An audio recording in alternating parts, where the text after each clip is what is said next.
আসসালামু আলাইকুম, সবাইকে স্বাগত জানাচ্ছি বাংলাদেশের largest online edtech platform 10 minute স্কুলে। আমি Faisal Hussain, senior biology teacher, 10 minute school. পূজার একটা বন্ধ ছিল, আপনাদের অনেকদিন পর আপনাদের সাথে দেখা হচ্ছে। একটা ভালো লম্বা ছুটি কাটায় আসছেন আপনারা। আশা করি আপনাদের পূজা খুব ভালো কাটছে, যারা হিন্দু ধর্মাবলম্বী ছিলেন, সনাতন ধর্মাবলম্বী ছিলেন। আর যারা হচ্ছে এই বন্ধটাকে পাইছেন অন্য ধর্মাবলম্বী, আশা করি আপনারা হচ্ছে যে ক্লাসগুলো বাকি ছিল সেগুলো হচ্ছে রিভিশন দেওয়ার জন্য একটা সময় পেয়ে গেছেন ফাঁকতালে। তো সবাই কেমন আছেন এটা একটু কমেন্টে জানাবেন, এবং কে কোন কলেজ থেকে জয়েন দিয়েছেন এটাও একটু কমেন্টে জানাবেন, এবং আমাকে আপনারা স্পষ্ট দেখতে পাচ্ছেন কিনা এবং শুনতে পাচ্ছেন কিনা এটাও একটু কমেন্টে জানাবেন। সাদমান খান ভাই, আপনাকে কেমন লাগছে, কেমন লাগতেছে? মানে হচ্ছে একটু অন্যরকম লাগতেছে কি আজকে ব্যাপারটা এমন? সৃজন নমস্কার, ফারজানা সুলতানা ওয়ালাইকুম আসসালাম। আচ্ছা, মানে দেখতে কি খুব খারাপ দেখাচ্ছে নাকি মানে বাজে দেখাচ্ছে নাকি ভালো দেখাচ্ছে নাকি অসুস্থ দেখাচ্ছে, কোনটা? আচ্ছা, দেবীগঞ্জ কলেজ থেকে তন্ময় রয়। আচ্ছা, সিদ্দিক ওয়ালাইকুম আসসালাম। কে কোন কলেজ থেকে আমরা জয়েন দিয়েছি এটা একটু কমেন্টে জানাবো, এবং ফ্রেন্ডদেরকে একটু মেনশন দিয়ে দিব লাইভে। আচ্ছা, ফ্রেন্ডদেরকে একটু মেনশন দিয়ে দিব। সুরায়া খানম, বেশ ভালো আছে আলহামদুলিল্লাহ। লুকমান ওয়ালাইকুম আসসালাম। রৌনক ওয়ালাইকুম আসসালাম। অপূর্ব হালদার, সরকারি নুরুল ইসলাম কলেজ। আচ্ছা, Abu Hanif Ratul, Safa college. Okay, good to know that. আচ্ছা, আমার বলতেছে অনেক সুন্দর। আচ্ছা, আমি একটা কথা বলি, বুঝছেন, আমি যখন খুব ছোট ছিলাম তখন হচ্ছে আরো অনেক সুন্দর ছিলাম, ঠিক আছে? তো আমার মা হচ্ছে এই যে কপালের এইখানে এরকম কি বলে এটাকে, কালো টিপ দিয়ে দিত, কালো টিপ দিয়ে দিত, এরকম কালো টিপ দিয়ে দিত। তো হুট করে তারপর হচ্ছে স্কুল, কলেজ, ইউনিভার্সিটি, তারপরে মেডিকেল কলেজ, আস্তে আস্তে হচ্ছে বাড়ির বাইরে থাকা শুরু হইলো। তখন তো এখানে কালো টিপ দেওয়ার কোনো সুযোগ ছিল না আসলে। তো এরপর থেকে আসলে আস্তে আস্তে নজর লেগে গেছে, নজর লেগে হচ্ছে এখন আমাকে আগের থেকে এত ভালো দেখায় না হয়তো, ঠিক আছে? আগে আরো ভালো দেখা যাইতো। আমরা পড়াশোনা শুরু করব, আর 1 থেকে 2 মিনিট ব্রেক নিয়ে, আশা করি 1 থেকে 2 মিনিট ব্রেকের মধ্যে সবাই আমাদের সাথে যুক্ত হয়ে যাবে। আচ্ছা, আনারকলি হচ্ছে সরকারি বাংলা কলেজ থেকে। ওকে, গুড টু নো দ্যাট। আচ্ছা, সানায়া হচ্ছে কুষ্টিয়া সরকারি মহিলা কলেজ থেকে। আচ্ছা, মুমতাহিনা রহমান গাছবাড়িয়া সরকারি কলেজ থেকে। আচ্ছা, নীরব হাসান কপিল উদ্দিন ডিগ্রি কলেজ থেকে। Good to know that. Okay, already 100 যুক্ত হয়ে গেছে আমাদের সাথে। তাড়াতাড়ি কমেন্টে হচ্ছে ফ্রেন্ডদের মেনশন দিয়ে দেন। আজকে মূলত আমরা প্রসাধন থেকে শুরু করব, প্রসাধন থেকে শুরু করব। তো এটা খুব ইম্পর্টেন্ট একটা টপিক, ইম্পর্টেন্ট একটা টপিক। এই প্রসাধন থেকে প্রথম যে প্রশ্নটা আসবে সেটা হচ্ছে বোর্ড পরীক্ষার ক নাম্বারে আসবে, যে প্রসাধন কি, প্রসাধন কি, এটা হচ্ছে বোর্ড পরীক্ষার ক নাম্বার প্রশ্ন। আমি একটু চিকন করে নেই, এটা হচ্ছে বোর্ড পরীক্ষার ক নাম্বার প্রশ্ন, ঠিক আছে? আচ্ছা, এবং এই যে সংজ্ঞাটা এখানে দেয়া আছে, এই সংজ্ঞাটা মেডিকেল ভর্তি পরীক্ষায় আসছে, এই সংজ্ঞাটা মেডিকেল ভর্তি পরীক্ষায় আসছে। ম্যাট মানে মেডিকেল অ্যাডমিশন টেস্ট, ম্যাট মানে মেডিকেল অ্যাডমিশন টেস্ট। আচ্ছা, আমরা যখন পড়বো তখন আমরা আবুল হাসান স্যারের বইটা একটু কাছে রাখবো, আবুল হাসান স্যারের বইটা একটু কাছে রাখবো। আমি যা পড়াবো এই বই থেকে মার্ক করে দিব, এই বই থেকে মার্ক করে দিব। আচ্ছা, এই বই থেকে মার্ক করে দিব। প্রসাধনে যান সবাই। প্রসাধনে যাওয়ার পর দেখেন এইখানে বোল্ড হরফে হচ্ছে, বোল্ড হরফে একটা ডেফিনেশন লেখা আছে, একটা ডেফিনেশন লেখা আছে। আমি যদি আরো সামনে এনে আপনাদেরকে দেখাই, আরো সামনে এনে যদি দেখাই, এই যে বোল্ড হরফে একটা ডেফিনেশন দেওয়া আছে। আমি জানি না, অস্পষ্ট দেখাচ্ছে হয়তো, ফোকাস ঠিক হয়ে যাবে কিছুক্ষণের মধ্যেই, জাস্ট 10 সেকেন্ডের মধ্যে হয়তো ফোকাস ঠিক হয়ে যাবে। এখনো ঠিক হচ্ছে না, যাই হোক। এই যে এখানে গাছের একটা ছবি আছে, গাছের ছবির এই দিকটাতেই বোল্ড হরফে একটা সংজ্ঞা দেওয়া আছে। এই ডেফিনেশন বা সংজ্ঞাটাই মেনলি মেডিকেলে আসছিল, ঠিক আছে? আচ্ছা, এখানে কি লেখা আছে, যে শারীরতাত্ত্বিক প্রক্রিয়ায় উদ্ভিদ কর্তৃক শোষিত পানি শতকরা 99 ভাগ বাষ্পাকারে বের হয়ে যায়, তাকে প্রসাধন বলে। আপনারা চাইলে এই ডেফিনেশনটাও লিখতে পারেন, কিন্তু বইয়ের মধ্যে যে ডেফিনেশন দেওয়া আছে আবুল হাসান স্যারের, সেটা একটু বেশি অ্যাপ্রোপ্রিয়েট, আমরা সেই ডেফিনেশনটাই দেওয়ার চেষ্টা করব, ঠিক আছে? আচ্ছা, প্রসাধন অবশ্যই একটা ফিজিওলজিক্যাল প্রসেস, এটা আমি একদম প্রথম দিন থেকেই বলছি, প্রথম দিন থেকেই যখন বুঝাইছি তখন থেকেই বলে আসতেছি। তো আমরা সংজ্ঞাটা কিভাবে লিখবো, যে শারীরতাত্ত্বিক, পরীক্ষার খাতায় কিভাবে লিখবো, যে শারীরতাত্ত্বিক বা ফিজিওলজিক্যাল প্রসেসে, যে শারীরতাত্ত্বিক প্রক্রিয়ায় উদ্ভিদ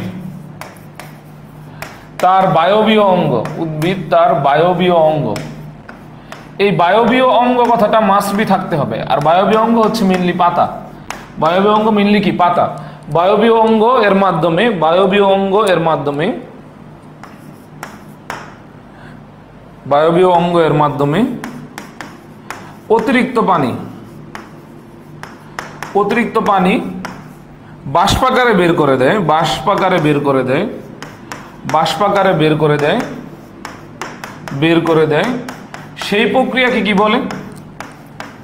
সেই প্রক্রিয়াকে বলে প্রস্বেদন। সেই প্রক্রিয়াকে কি বলে? প্রস্বেদন বলে। এই যে ডেফিনেশনটা, এই ডেফিনেশনটা মেইনলি মেডিকেল ভর্তি পরীক্ষায় আসছিল। মেডিকেল ভর্তি পরীক্ষায় এই ডেফিনেশনটা আসছিল। কিভাবে আসছিল আমি যদি দেখি, আমি হচ্ছে এখানে এই প্রশ্নটা আবার লিখে দিতেছি, দেখি কে কে আনসার দিতে পারে, দেখি কে কে আনসার দিতে পারে। আচ্ছা, এটা হচ্ছে মেডিকেল ভর্তি পরীক্ষার প্রশ্ন, মেট। নিচের কোন প্রক্রিয়ায়, নিচের কোন প্রক্রিয়ায়, নিচের কোন প্রক্রিয়ায় উদ্ভিদ তার অতিরিক্ত পানি, অতিরিক্ত পানি বাষ্পাকারে বের করে দেয়, বাষ্পাকারে বের করে দেয়, বাষ্পাকারে বের করে দেয়? অপশন এ ব্যাপন or diffusion, option B অভিস্রবণ or osmosis, option C প্রস্বেদন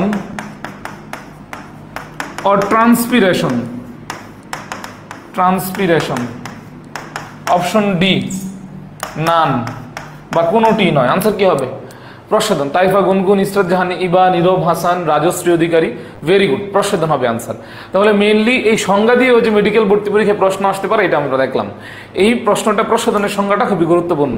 তো এখান থেকে আমাদের মেইনলি প্রস্বেদনের সংজ্ঞাটা সবার আগে জানতে হবে। আমার মনে হয় আমি এগুলো আগের ক্লাসে পড়াইছিলাম আপনাদের।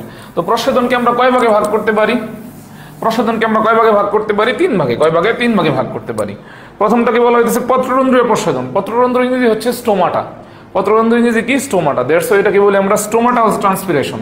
আচ্ছা, পত্ররন্ধ্রীয় প্রস্বেদন অবশ্যই পত্ররন্ধ্রের মধ্যে দিয়ে হবে। আচ্ছা, দ্বিতীয়টাকে বলি আমরা লেন্টিকুলার প্রস্বেদন। লেন্টিকুলার প্রস্বেদন হয় লেন্টিসেলের মধ্য দিয়ে, কাণ্ডের লেন্টিসেলের মধ্য দিয়ে। এখন কথা হচ্ছে এই লেন্টিসেল জিনিসটাকে, এটা আমরা অনেকেই চিনি না। আচ্ছা, আমি বলি লেন্টিসেল জিনিসটা কি। ধরেন এটা হচ্ছে একটা কাণ্ড, এটা হচ্ছে গাছের একটা কাণ্ড, ঠিক আছে? যখন উদ্ভিদের সেকেন্ডারি বৃদ্ধি হয়, যখন উদ্ভিদের সেকেন্ডারি বৃদ্ধি হয়, তখন এখানে যে কর্ক টিস্যু থাকে, ঠিক আছে, পার্শ্বীয় পাশে যে কর্ক টিস্যুটা থাকে, সেই কর্ক টিস্যুটা হচ্ছে আলটিমেটলি ফেটে যায়। ফেটে গিয়ে এখানে এক ধরনের ছিদ্রের তৈরি হয়, সেটাকে আমরা বলি লেন্টিসেল। কি বলি? লেন্টিসেল বলি। তাহলে মেইনলি লেন্টিসেল থেকে আপনার একটা এমসিকিউ আসবে বোর্ড পরীক্ষায়, যে লেন্টিসেলটা আসলে কখন তৈরি হয়। লেন্টিসেলটা মূলত হচ্ছে যখন উদ্ভিদের কি বৃদ্ধি ঘটে? সেকেন্ডারি বৃদ্ধি ঘটে। শুধু এইটা মাথায় রাখেন, কি বৃদ্ধি ঘটে? সেকেন্ডারি বৃদ্ধি ঘটে। কি বৃদ্ধি ঘটে? সেকেন্ডারি বৃদ্ধি ঘটে। তখন লেন্টিসেল তৈরি হয়। কোন টিস্যুর কারণে? কর্ক ক্যাম্বিয়াম বা কর্কের কারণে বা কর্ক টিস্যুর কারণে, কর্ক টিস্যুর কারণে। শুধু এইটুকু মাথায় রাখেন, ঠিক আছে? এখান থেকে 2টা ওয়ার্ড মাথায় রাখেন। এটা একটু এক্সট্রা ইনফরমেশন আমাদেরকে জানতে হবে, এক্সট্রা ইনফরমেশন আমাদেরকে জানতে হবে। এটা এমসিকিউতে আসবে যে লেন্টিসেল কখন তৈরি হয়? যখন উদ্ভিদের সেকেন্ডারি বৃদ্ধি ঘটে, তখন কর্ক টিস্যুটা ফেটে কি তৈরি করে? এই যে কাণ্ডের মধ্যে এরকম লেন্টিসেল তৈরি করে। সবাই ক্লিয়ার? এটা কমেন্টে জানান সবাই ক্লিয়ার কিনা। আচ্ছা, আরেকটা হচ্ছে ত্বকীয় প্রস্বেদন। আচ্ছা, ত্বকীয় প্রস্বেদনকে আমরা, ত্বক মানে কি? ত্বক মানে হচ্ছে ডার্মিস। আচ্ছা, সুবা সাফায়েত সাজিদা বলতেছে প্রশ্ন করতে ভয় পাচ্ছি। কোন চ্যাপ্টার? হা দিয়েন না। প্রশ্ন করতে ভয় পাওয়ার কি আছে? আমরা যদি প্রশ্ন না করতে পারি তাহলে তো আমরা নতুন জিনিস শিখতে পারবো না। দেখেন, একটা ব্যাপার হচ্ছে এটা কি, এই ব্যাপারটা সম্পর্কে আমি একটু কথা বলি। অনেক সময় অনেক ক্লাসে ছেলেমেয়েরা প্রশ্ন করতে ভয় পায়। আমি কখনোই চাই না যে আমার ক্লাসে কোনো স্টুডেন্ট প্রশ্ন করতে ভয় পাক। আপনি যদি প্রশ্ন না করতে পারেন তাহলে তো আপনি শিখতে পারবেন না। চিন্তা করে দেখেন, আমরা সর্বপ্রথম হচ্ছে পাহাড়ে, বনে, জঙ্গলে, মানে হচ্ছে কি একটা অদ্ভুতর অবস্থায় থাকতাম। তারপর আমরা হচ্ছে ধাপে ধাপে ধাপে ধাপে আজকে আধুনিকতার এই পর্যায়ে আছি, তাই না? এখন ওই সময়কার মানুষ যদি প্রশ্নই করতে না জানতো তাহলে কিন্তু আজকে আমরা এই যুগে বসবাস করতে জানতাম না। গ্যালিলিও প্রশ্ন করছিল যে এটা এইভাবে ঘুরতেছে কেন, ঠিক আছে? গ্যালিলিও যদি প্রশ্ন না করতো যে হচ্ছে গুরুক আমার কি, পৃথিবী গুরুক আমার কি। নিউটন প্রশ্ন করছিল যে হচ্ছে আপেল নিচে পড়লো কেন, মানে গাছ থেকে। নিউটন যদি ভাবতো যে উপরে আপেল খাওয়ার মানুষ নাই, এই কারণে নিচে পড়ছে, নিউটন তো এটা ভাবে নাই, সে প্রশ্ন করছে। প্রশ্ন করেই আসলে আলটিমেটলি কি একটা মানে হচ্ছে সমাধান বের করছে। সেই সমাধানের পর ধাপে ধাপে ধাপে ধাপে আমরা আজকে একটা উন্নততর যুগে বসবাস করতেছি, ঠিক আছে? তো কোনো কিছু জানতে হলে, বুঝতে হলে অবশ্যই আপনাকে প্রশ্ন করতে হবে। এখন এই দায়টা অনেকটা আমাদের হচ্ছে টিচারদের উপর বর্তায়। এই দায়টা আমাদের অনেকটা টিচারদের উপর বর্তায়। কেন বর্তায় আমি এটা বলি, এর কারণটা হচ্ছে এটা, ছেলেমেয়েরা যখন হুট করে ক্লাসে কোনো প্রশ্ন করে তখন আমরা ছেলে মেয়েদেরকে এভাবে হচ্ছে ধমক দিয়ে থামায় দেওয়ার চেষ্টা করি অনেক সময়, এই এটা জানার দরকার না, এটা থাকো, এটা পরীক্ষায় আসবে, এটা পড়ো। এটা আমাদেরও একটা অসুবিধা আছে। কি ভয়েসে অসুবিধা হচ্ছে? ভয়েস এমন কেন? ভয়েসে কি অসুবিধা হচ্ছে? নাইম, নাইম, ভয়েস একটু প্রবলেম হচ্ছে, দেখো তো। ওকে, দেখতেছি আমরা, ওয়েট, ভয়েসে কি প্রবলেম হচ্ছে দেখতেছি।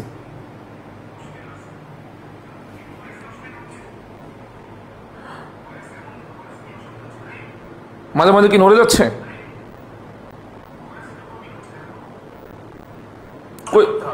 এখন এই দায়টা অনেকটা আমাদের হচ্ছে না, ঠিকই আছে। এই যে আমাদের তুহিন বলতেছে ঠিক আছে, তুহিন হসপিটাল থেকে বলতেছে ঠিক আছে, সব ঠিক আছে, অসুবিধা নেই। আচ্ছা, যা বলতেছিলাম, এই দায়টা কেন আমাদের উপর বর্তায়? আমরা অনেক সময় ছেলেমেয়েরা প্রশ্ন করলে তখন বলি তুই তো এটাই পারস না, ওরা ওটা জানতে চাস কেন? ঠিক আছে, এরকম ভাবে হচ্ছে তাদেরকে দামায় দেওয়ার চেষ্টা, মানে দমিয়ে দেওয়ার চেষ্টা করি। এটা আসলে মোটেও ঠিক না। আমাদের যেটা মনে হয় যে ছেলে মেয়েদেরকে প্রশ্ন করতে উৎসাহিত করা উচিত, তাদের চিন্তার গভীরতা বাড়ানো উচিত। তো যদি আমি কখনো হচ্ছে, আমি অনেক সময় হয়তো এই কাজটা করে থাকি, মনে হয় যে সামনে পরীক্ষার জন্য এইটুকু পড়া উচিত, বাকিটুকু আমরা বাদ দিই। তো আমিও যদি কখনো এরকম করে থাকি, আমি আন্তরিকভাবে দুঃখ প্রকাশ করতেছি। প্রশ্ন করতে ভয় পাওয়া যাবে না, অবশ্যই। আমি বলে দিলাম আমার ক্লাসে প্রশ্ন করতে ভয় পাওয়ার কিছু নাই, অন্তত আমার ক্লাসের ক্ষেত্রে। মানে হচ্ছে feel free to ask me anything, ঠিক আছে, ক্লাস সম্পর্কিত, ক্লাসের বাইরে না আবার। হ্যাঁ, আচ্ছা। তো অনেকেই বলতেছে হচ্ছে লেন্টিসেল ব্যাপারটা আরেকবার বলতে। আচ্ছা, লেন্টিসেলটা আমি আরেকবার বলবো। আরিফ ইয়াসমিন বলছে ভাই এই অধ্যায়টা অনেক কঠিন লাগতেছে, আপনি সবগুলো ক্লাস সিরিয়ালি করেন, আমার প্রথম থেকে এই পর্যন্ত সবগুলো ক্লাস সিরিয়ালি করে আসেন, তারপরে দেখেন কঠিন লাগে কিনা। ঠিক আছে, আচ্ছা। ত্বকীয় প্রসাধনকে বলে আমরা কিউটিকুলার প্রসাধন, এটা পাতার কিউটিকুলের মধ্যে দিয়ে ঘটে। ঠিক আছে, আচ্ছা। এখন পত্ররন্ধ্রীয় প্রসাধন, এখান থেকে যেটা এমসিকিউতে আসবে সেটা হচ্ছে এটা, শতকরা 90 থেকে 95% প্রসাধন এই প্রক্রিয়া হয়ে থাকে। এটা হচ্ছে এমসিকিউতে আসবেই, শিওর শট, ওয়ান শট না, ঠিক আছে, এটা শিওর শট আসবেই যে পত্ররন্ধ্রীয় প্রসাধন আসলে কত ভাগ ঘটে, শতকরা 90 থেকে 95%, এটা পরীক্ষা আসবেই। আচ্ছা, এখন এই যে দেখেন পানির ফোঁটার মতো এখানে একটা ছবি দেওয়া আছে। আমরা তারপর সামনের দিকে আগাই। লেন্টিকুলার প্রসাধন কি, এইটা একজন জানতে চাইছিল। আচ্ছা, উদ্ভিদের সেকেন্ডারি বৃদ্ধির ফলে অনেক সময় কাণ্ডের কর্ক টিস্যু ফেটে যায়, তখন লেন্টিসেল সৃষ্টি হয়। এই জিনিসটা আমি বলছিলাম, উদ্ভিদের সেকেন্ডারি বৃদ্ধির ফলে কাণ্ডের কর্ক টিস্যু ফেটে যায়, তখন লেন্টিসেল সৃষ্টি হয়। এই জিনিসটা আমি বলছিলাম, একজন বলছিল রিপিট করতে। ধরেন এটা হচ্ছে একটা গাছ, আমি সবুজ কলম দিয়ে আঁকি। ধরেন এটা হচ্ছে একটা গাছ,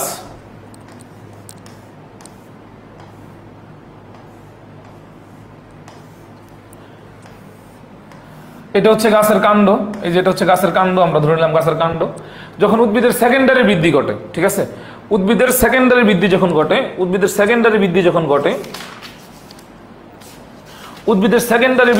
ঘটে, তখন কি হয়, তখন এইটা মূলত ফেটে যায়। এই যে এই কাণ্ডটা মূলত, এই কাণ্ডের এখানে যে কর্ক টিস্যুটা আছে, সেই কর্ক টিস্যুটা ফেটে যাওয়ার ফলে একটা ছিদ্র তৈরি হয়। সেই ছিদ্রটাকে আমরা কি বলি? আচ্ছা, বইয়ে তো 95 থেকে 98 ভাগ, এখানে কত দেওয়া ছিল?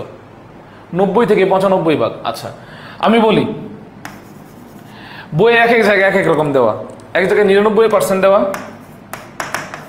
আরেক জায়গায় হচ্ছে 95 থেকে 98 দেওয়া। ঠিক আছে, আচ্ছা। তো যদি পার্সেন্টেজে আসে, তাহলে 99% দিবেন। যদি রেঞ্জে আসে তাহলে 95 থেকে 98 এটা আনসার দিবেন। সবার কনফিউশন ক্লিয়ার করে দিলাম, ঠিক আছে, আচ্ছা। সবার কনফিউশন ক্লিয়ার করে দিলাম। আমি বলি বইয়ের কোন জায়গায় কি কি আছে, আমি বলে দিতেছি। দেখেন, একদম প্রথম পেজের মধ্যে হচ্ছে, মানে এই প্রসাধন টপিকের প্রথম পেজের মধ্যে আছে হচ্ছে 99% বের হয়ে যায়, 99% পানি দেহ থেকে বাষ্পাকারে বের হয়ে যায়। এটা হচ্ছে প্রথম পেজের মধ্যে আছে, ঠিক আছে, প্রথম পেজের মধ্যে আছে। আর তারপরে নিচেই পত্ররন্ধ্রীয় যে হচ্ছে প্রসাধন, যে হেডিংটা আছে, সেই হেডিং এর এখানে 95 থেকে 98 আছে। যদি কখনো মানে পার্সেন্টেজে আসলে 99%, আর যদি রেঞ্জে আসে 95 থেকে 98, ঠিক আছে, রেঞ্জে আসলে 95 থেকে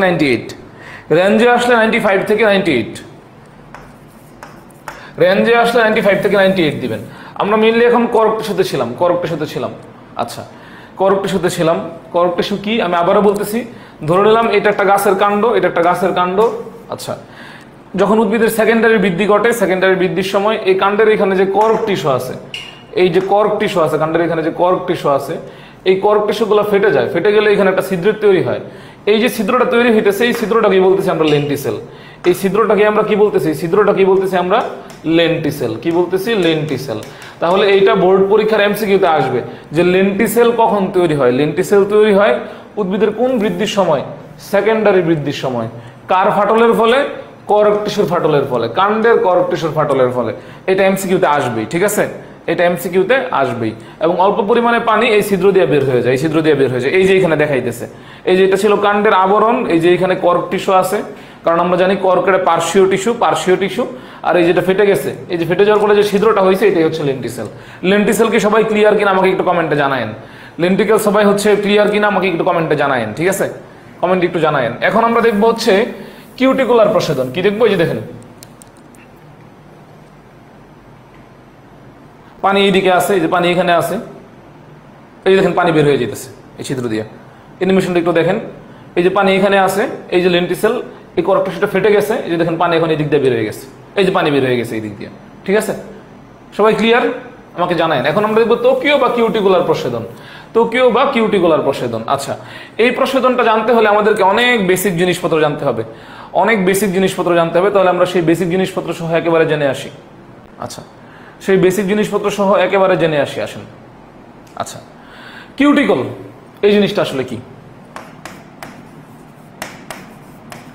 কিউটিকল এই জিনিসটা আসলে কি? এটা যখন আমি টিস্যুতন্ত্র অধ্যায় পড়াই তখন কিন্তু আমি আপনাদের পড়াইছি। নাবিল ওয়ালাইকুম আসসালাম। আচ্ছা, টিস্যুতন্ত্র যখন পড়াইছি তখন আমি পড়াইছি। আচ্ছা, সেকেন্ডারি বৃদ্ধি কি? যখন আমি জন্মের পর মানে হচ্ছে প্রাইমারি স্কুলে গেছিলাম, ঠিক আছে? প্রাইমারি স্কুল ক্রস করে মানে প্রথম পড়াশোনা শুরু করছি। তারপর প্রাইমারি স্কুলের সার্টিফিকেট পাওয়ার আমি কোথায় ভর্তি হয়েছি? এসএসসি মানে সেকেন্ডারি মানে স্কুল যেটা আর কি, তারপরে হায়ার সেকেন্ডারি, ঠিক আছে? প্রাইমারি দেখেন, প্রাইমারি পিইসি, প্রাইমারি এডুকেশন। আচ্ছা, পিএসসি পরীক্ষা বলে নাকি পিইসি পরীক্ষা বলে? এটা আপনারা কমেন্ট করেন, এটা কি পিইসি পরীক্ষা নাকি পিএসসি পরীক্ষা বলেন, ঠিক আছে? প্রাইমারি এডুকেশন সার্টিফিকেট নাকি প্রাইমারি স্কুল সার্টিফিকেট, কোনটা বলেন? আচ্ছা, তারপর হচ্ছে এসএসসি, তারপর কি এইচএসসি। দেখেন, প্রাইমারি, এস থেকে হচ্ছে সেকেন্ডারি, এইচএস হচ্ছে হায়ার সেকেন্ডারি। তাহলে যখন মেইনলি যখন একটা উদ্ভিদ প্রাথমিক বৃদ্ধি হয়, প্রাথমিক বৃদ্ধির পর আবার দেখুন আমি যখন প্রথম পড়াশোনা শুরু করছি, তারপর আবার পরের আরেকটা ধাপে পড়াশোনা শুরু করছি এসএসসি, তারপর আরেকটা ধাপে পড়াশোনা শুরু করছি এইচএসসি, ঠিক আছে? তো মেইনলি উদ্ভিদেরও এরকম প্রথমবার একবার বৃদ্ধি ঘটে, তারপর আবার বৃদ্ধি ঘটে, প্রাইমারি বৃদ্ধি, সেকেন্ডারি বৃদ্ধি, ব্যাপারটা অনেকটা এরকম, ঠিক আছে? আচ্ছা, দেখেন একজন বলতেছে জেএসসি বাদ দিছে। আচ্ছা বাবা, জেএসসি বাদ দিছি। এখন দেখ, আমি যখন টিস্যুতন্ত্র পড়াই তখন কিন্তু আমি বলছিলাম কিউটিকল কি, কিউটিকল কি? দেখি কমেন্টে কে কে জানাইতে পারে কিউটিকল কি। কিউটিকল কি আমি বলছিলাম? কিউটিকল হচ্ছে মেইনলি এই যে দেখ ছোট ছোট কিউটিনের অণু, ছোট কারণও, কিউটিনের অণু, কিউটিন মূলত একটা কি? কিউটিন মূলত হচ্ছে একটা লিপিড বা তেল জাতীয় পদার্থ। এই যে কিউটিনের যে অণুগুলা আছে, এই অণুগুলা মিলে একটা স্তর তৈরি করে। এই স্তরটাকে আমরা কি বলতেছি? এই স্তরটাকে বলতেছি আমরা কিউটিকল। কি বলতেছি? কিউটিকল। এই কিউটিকল কোথায় থাকে? কিউটিকল কি মূলে থাকে? কিউটিকল কিন্তু মূলে থাকে না, কিউটিকল মূলে থাকে না, ঠিক আছে? কিউটিকল কোথায় থাকে? কাণ্ড বা পাতার উপরে থাকে, কাণ্ড বা পাতার যে বহিরাবরণ, কাণ্ড বা পাতার বহিরাবরণকে আমরা কি বলছিলাম? এপিডার্মিস। কি বলছিলাম? কাণ্ড বা পাতার বহিরাবরণকে আমরা কি বলছিলাম? আমরা এপিডার্মিস। কি বলছিলাম? এপিডার্মিস। তাহলে এটা এপিডার্মিস, আর এই যে এটা কি? এটা হচ্ছে কিউটিকল। এটা হচ্ছে কিউটিকল। তাহলে দেখেন এই যে এখানে কি দেওয়া আছে? বহিতকের উপর। কার বহিতকের উপর? কাণ্ড বা পাতার বহিতকের উপর। কার বহিতকের উপর? কাণ্ড বা পাতার বহিতকের উপর। অবেদ্য রাসায়নিক পদার্থ। অবেদ্য মানে কি? পানি ভেদ করে, মানে একটা ভেদ করতে পারতেছে না, পানি ভেদ করতে পারতেছে না। এই তেলকে আলটিমেটলি পানি ভেদ করতে পারবে? তেল পানি মিশবে না। তাহলে রাসায়নিক পদার্থের আস্তর যে সুরক্ষা প্রদান করে, এটা পাতা বা কাণ্ডের উপরে থাকে। এই তেলের লেয়ারটা, লিপিডের লেয়ারটা, যেটা কি করে? বাইরের আঘাত থেকে মেইনলি পাতা বা কাণ্ডকে রক্ষা করে, তাকে কি বলে? কিউটিকল বলে। এটা মেইনলি কি জাতীয় পদার্থ? লিপিড জাতীয় পদার্থ। কিউটিন দিয়ে এটি তৈরি। পড়াইছে এগুলো সবই, আমি বেসিক এখানে পড়াইছি, ঠিক আছে? আচ্ছা, স্নেহ জাতীয় পদার্থ। স্নেহ মানে কি? স্নেহ মানে তো লিপিড। আচ্ছা, ত্বকের কিউটিকল ভেদ করে প্রসাধন ঘটলে তাকে ত্বকীয় কিউটিকুলার প্রসাধন বলে। এই প্রসাধনের পরিমাণ অনেক কম, কারণ তেল চর্বির লেয়ার ভেদ করে পানি এই দিক থেকে বের হওয়াটা খুবই কষ্টকর। খুবই কষ্টকর। তাহলে সবচেয়ে বেশি ঘটে পত্ররন্ধ্রীয় প্রস্বেদন, সবচেয়ে বেশি কি ঘটে? পত্ররন্ধ্রীয় প্রস্বেদন, তারপরে লেন্টিকুলার প্রস্বেদন, এবং একদম কম কোনটা ঘটে? ত্বকীয় বা কিউটিকুলার প্রস্বেদন। আনারকলি ভুইয়া ভাইয়া প্লিজ রিপ্লাই করেন, আমার সবগুলো ক্লাস কোথায় পাবেন? আচ্ছা ঠিক আছে, ওকে। আমি যেই কাজটা করতে পারি আপনাদের জন্য সেটা হচ্ছে এটা, আমার সবগুলো ক্লাস সিরিয়াল করে এই গ্রুপ থেকে একটা লিঙ্ক করে একটা মানে পোস্ট করে প্রিন্ট করে দিতে পারি, পোস্ট করে প্রিন্ট করে দিতে পারি, ঠিক আছে, চ্যাপ্টার ওয়াইজ, যেটা খুঁজে পেতে সুবিধা হয়। আচ্ছা অ্যাপসে সব খুঁজে, আচ্ছা মিথিলা ফারজানা এইগুলা বাদ দেন ভাইয়া, পড়াইছেন, উফ ঠিক আছে বাদ দিলাম। দেখেন আমরা একটু দেখে আসি, এই যে এপিডার্মিস, এপিডার্মিস, এপিডার্মিসের উপরে দেখেন হলদেট একটা লেয়ার আছে, হলদেট একটা লেয়ার আছে, ঠিক আছে, হলদেট একটা লেয়ার আছে, এই যে হলদেট একটা লেয়ার আছে, হলদেট একটা লেয়ার আছে, এই লেয়ারটাকে আমরা কি বলতেছি? কিউটিকল। কি বলতেছি? কিউটিকল। আচ্ছা তারপর দেখেন এখানে কি লেখা আছে? মেসোফিল। মেসোফিল কি? দেখি কে আনসার দিতে পারে। এই প্রশ্নটা অনেকবার ঢাকা বিশ্ববিদ্যালয় এবং মেডিকেল ভর্তি পরীক্ষায় আসছে। মেসোফিল কি মানে মেসোফিল কি এটা আসছে, ঠিক আছে, মেসোফিল কি এটা আসছে, ঠিক আছে। আচ্ছা মেসোফিলকে দেখে কি আনসার দিতে পারে? মেসোফিল কি? মেসোফিল হচ্ছে পাতার গ্রাউন্ড টিস্যু, মেসোফিল হচ্ছে পাতার গ্রাউন্ড টিস্যু। মেসোফিল কি? মেসোফিল হচ্ছে পাতার গ্রাউন্ড টিস্যু। মেসোফিলে মেইনলি এখানে দেখেন দুই ধরনের প্যারেনকাইমা কোষ আছে। কয় ধরনের প্যারেনকাইমা কোষ আছে? দুই ধরনের প্যারেনকাইমা কোষ আছে। এখন আমার কেউ কমেন্টে জানাইতে পারে নাই, বায়োলজি শুধু বলছে টিস্যু, মানে হচ্ছে মেসোফিল কি টিস্যু? মেসোফিল হচ্ছে পাতার গ্রাউন্ড টিস্যু। মেসোফিল কি? মেসোফিল হচ্ছে পাতার গ্রাউন্ড টিস্যু। মেসোফিল হচ্ছে পাতার গ্রাউন্ড টিস্যু, এটা পরীক্ষায় আসবেই। মেসোফিল হচ্ছে পাতার গ্রাউন্ড টিস্যু, এটা পরীক্ষায় আসবে শিওর শট, এটা পরীক্ষায় আসবে শিওর শট, ঠিক আছে। পাতার গ্রাউন্ড টিস্যু, ভেরি গুড। নীরব হাসান, তুবা জান্নাত, কাইফ বারি, ভেরি গুড, কংগ্রাচুলেশনস। আচ্ছা তাহলে এই মেসোফিল টিস্যুতে যেহেতু পাতা এটা জীবিত কোষ, জীবিত কোষ থাকলে আলটিমেটলি এখানে কি থাকবে? প্যারেনকাইমা থাকবে, তাই না? এগুলো আমি পড়াইছি, কি থাকবে? প্যারেনকাইমা থাকবে। তাহলে এই মেসোফিলে প্যারেনকাইমা থাকে দুই ধরনের। কয় ধরনের? দুই ধরনের। একটা হচ্ছে পেলিসেড প্যারেনকাইমা আর একটা হচ্ছে স্পঞ্জি প্যারেনকাইমা। এই যে মেসোফিলে দুই ধরনের প্যারেনকাইমা থাকে, palisade parenchyma, spongy parenchyma. Spongy parenchyma গুলো তো এই যে স্পঞ্জের মতো, স্পঞ্জের মতো। আর পেলিসেড প্যারেনকাইমা গুলো কি? পেলিসেড প্যারেনকাইমা গুলো হচ্ছে যে লম্বা লম্বা লম্বা লম্বা আছে, এখানে লম্বা লম্বা আছে, ঠিক আছে। যাই হোক দেখেন এখন এইখান দিয়ে পানিটা কিভাবে বের হবে? আসলে আমরা যদি দেখি এইখান দিয়ে পানিটা কিভাবে বের হবে, এই যে দেখেন পানি, এই যে পানি, ঠিক আছে, পানি, এই যে পানি, এই যে দেখেন পানিটা বের হয়ে যেতেছে, এই যে ডাইসা জলীয় বাষ্প হয়ে বের হয়ে যেতেছে, ঠিক আছে। এই যে পানি, এই দেখেন পানি এদিক ডাইসা জলীয় বাষ্প হয়ে বের হয়ে যেতেছে, দেখলেন? আমি আবার দেখাই যদি আপনাদেরকে, আমি যদি আবার দেখাই, আবার যদি দেখাই এখানে, এই যে পানি, এই যে দেখেন কিউটিকল ভেদ করে বের হয়ে যেতেছে, এই যে কিউটিকল এখানেও দেখাইছে এপিডার্মিস, এই দেখেন এই যেখানে পানি, এই যে এটাও এই যে এপিডার্মিস, এই যে এটাও কিউটিকল, নিচ দিয়েও আছে এই লেয়ারটা, এই দেখেন এই যে পানি এসে এই যে ভেদ করে বের হয়ে গেছে, শেষ, ঠিক আছে। সবাই ক্লিয়ার কিনা আমাকে বলেন, সবাই ক্লিয়ার কিনা বলেন, সবাই ক্লিয়ার কিনা বলেন, সবাই ক্লিয়ার কিনা আমাকে একটু কমেন্টে জানায়েন, সবাই ক্লিয়ার কিনা আমাকে একটু কমেন্টে জানায়েন। আচ্ছা সবাই ক্লিয়ার কিনা কমেন্টে আমাকে একটু জানায়েন, ঠিক আছে। আচ্ছা তারপর আমরা সামনের দিকে আগাই। এই যে এইখানে এই ছবিটা, এই যে দেখেন এখানে পানিটা আছে, এই যে পানিটা এখানে আছে, এই যে পানি দেখেন বাইরে বের হয়ে যেতেছে, এই যে এই যেটা কিউটিকলের লেয়ার, এই যে কিউটিকলের লেয়ার ভেদ করে এদিক দিয়ে পানি বের হয়ে গেছে, ঠিক আছে। আচ্ছা পত্ররন্ধ্র, এই পত্ররন্ধ্র পার্টটা খুব ইম্পর্টেন্ট। পত্ররন্ধ্র পার্টটা খুব ইম্পর্টেন্ট কিসের জন্য? খ নাম্বারের জন্য, সিকিউ এর জন্য, এমসিকিউ এর জন্য ইম্পর্টেন্ট। এই পত্ররন্ধ্র পার্টটা খুব ইম্পর্টেন্ট, খ নাম্বারের জন্য, সিকিউ এর জন্য ইম্পর্টেন্ট। আচ্ছা দেখেন পত্ররন্ধ্র কাকে বলে? এটা হচ্ছে প্রথম প্রশ্ন। পত্ররন্ধ্র কাকে বলে? এটা হচ্ছে প্রথম প্রশ্ন। পত্ররন্ধ্র ইংরেজিকে দেখেন স্টোমাটা, আর এক বচনে হচ্ছে স্টোমা। আচ্ছা এখন ওই দিন একটা বেসিক জিনিস আমি পড়াইছিলাম, স্টোমাটা কোন শব্দের নামে যদি এটা থাকে, এটা মানে হচ্ছে বহন করা, ঠিক আছে। এই যে স্টোম শব্দটা আছে, আপনারা যখন আর একটু বড় হবেন, মেডিকেল কলেজে পড়বেন, ইউনিভার্সিটিতে পড়বেন, ফার্মাসি, জেনেটিক ইঞ্জিনিয়ারিং, বায়োটেকনোলজি বা লাইফ সায়েন্সের কোনো সাবজেক্ট নিয়ে যখন পড়াশোনা করবেন, ঠিক আছে, তখন মেইনলি আপনাদের এমব্রায়োলজি নামে একটা পার্ট পড়তে হবে। যখন আপনারা হিউম্যান এমব্রায়োলজি পড়বেন, মানে ভ্রূণতত্ত্ববিদ্যা, ঠিক আছে, তো আমরা আসলে যেরকম ছিলাম মায়ের পেটে থাকা অবস্থায়, তো সেই আলো সম্পর্কিত বিদ্যাকে বলি আমরা এমব্রায়োলজি। তো সেই এমব্রায়োলজিতে দেখবেন এমব্রায়োর শেপটা যখন এই দিকে থাকে, তখন এই যে মুখের দিকের যে পার্টটার এইখানে, এই পার্টটাকে ধরেন আমরা বলতেছি স্টোমোডিয়াম, আর পায়োর দিকটার যে অংশ আছে সেই পার্টটাকে বলতেছি আমরা প্রোক্টোডিয়াম, ঠিক আছে। আচ্ছা, তো মানে আমি এক্স্যাক্টলি আপনাদেরকে এমব্রায়োলজি পড়াই দিছি না, এখানে এমব্রায়োলজি পড়াই দিছি না মোটেও, জাস্ট বেসিক আনসারটা দিয়ে দিছি, ঠিক আছে। দেখেন, স্টোমোডিয়াম বলতে এমন কোনো অংশকে বোঝাবে, এটা একটা ছিদ্রের মতো অংশ যেটা মুখের দিকে আছে, ঠিক আছে, মুখ সম্পর্কিত অংশ সামনের দিকে আছে। প্রোক্টোডিয়াম পায়োর দিকে আছে, ঠিক আছে। ঘাসফড়িংও কিন্তু স্টোমোডিয়াম প্রোক্টোডিয়াম, ঘাসফড়িংয়ের যেটুকু মুখের দিককার অংশ সেটুকু তার স্টোমোডিয়ামের অংশ, যেটুকু পায়োর দিককার অংশ সেটুকু প্রোক্টোডিয়ামের অংশ, ঠিক আছে। আচ্ছা, তো মেইনলি যে ব্যাপারটা হচ্ছে এই যে এটা মানে বহন করা, স্টোম মানে সেই মুখের ছিদ্রের মতো অংশ, ঠিক আছে। তো আমরা যদি ধরলাম এটা একটা পাতা, তো পাতার মধ্যে মেইনলি এই যে এরকম ছিদ্র থাকে, তো পাতা বহন করতেছে এই ছিদ্রটাকে।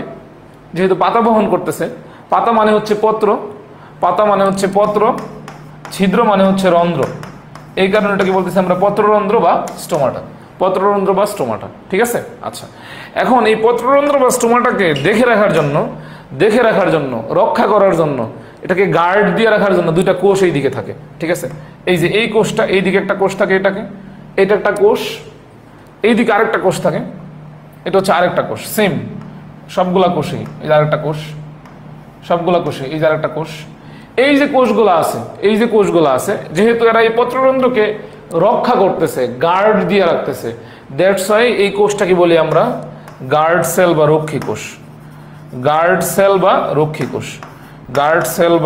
রক্ষী কোষ।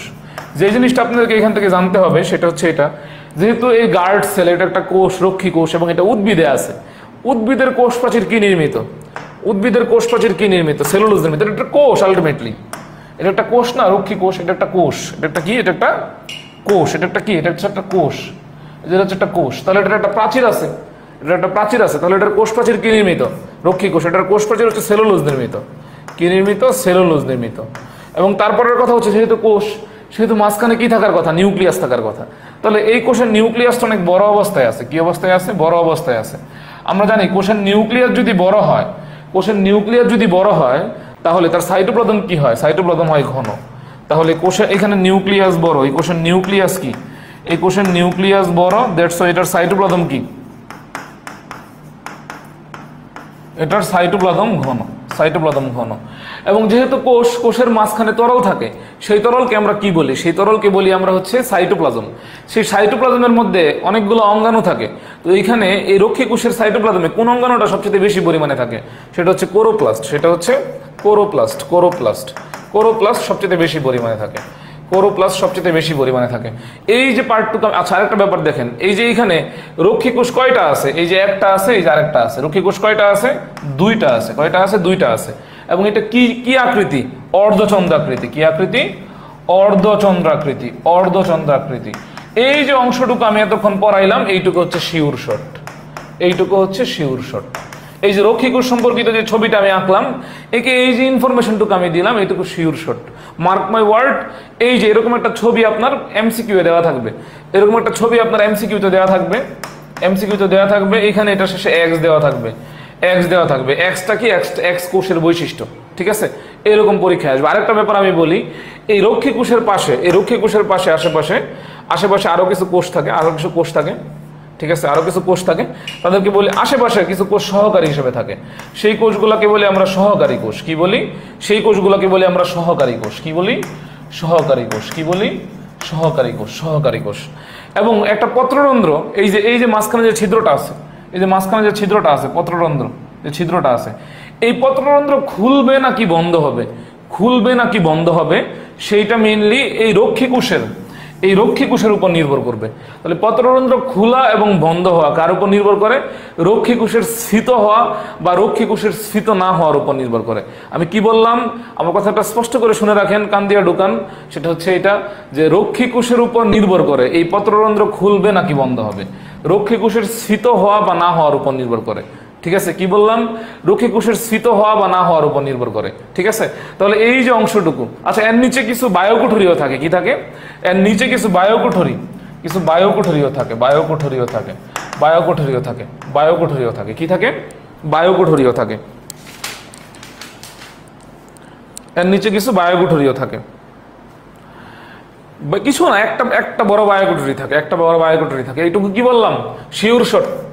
সবাই বলেন পারবেন কি পারবেন না? এটা প্রশ্ন আসবে, মার্ক মাই ওয়ার্ড, প্রশ্ন আসবে, এটা কিছু করার নাই। আমি ধরুন যদি বলেন যে প্রশ্ন ফাঁস করে দিছি, তাহলে প্রশ্ন ফাঁস করে দিছি।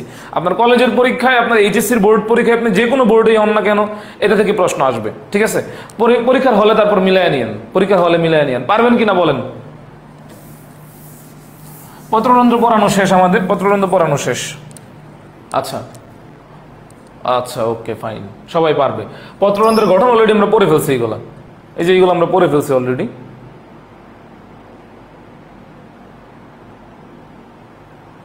দুটি অর্ধচন্দ্রাকৃতি রক্ষী কোষ, এটা লাগবে এখানে। আচ্ছা, তারপর হচ্ছে একটা সুস্পষ্ট নিউক্লিয়াস থাকে রক্ষী কোষে, এগুলো পড়াইছি। বহু কি থাকে? বহু কোরোপ্লাস্ট থাকে, ঘন সাইটোপ্লাজম। কারণ নিউক্লিয়াসটা কি? নিউক্লিয়াসটা হচ্ছে বড়। নিউক্লিয়াসটা কি? নিউক্লিয়াসটা হচ্ছে বড়। রক্ষী কোষের চারদিকে সহকারী কোষ থাকে এবং বড় বায়োকুঠরি থাকে। অধিকাংশ উদ্ভিদের পত্ররন্ধ্র, ঠিক আছে, অধিকাংশ উদ্ভিদের পত্ররন্ধ্র কখন খোলা থাকে? সকাল 10টা থেকে 11টা। আচ্ছা, এবং বিকাল 2টা থেকে 3টায় পূর্ণ খোলা থাকে, পূর্ণ খোলা থাকে। অন্যান্য সময় হচ্ছে আংশিক খোলা থাকে। আর রাতে কি? রাতে বন্ধ থাকে, রাতে বন্ধ থাকে।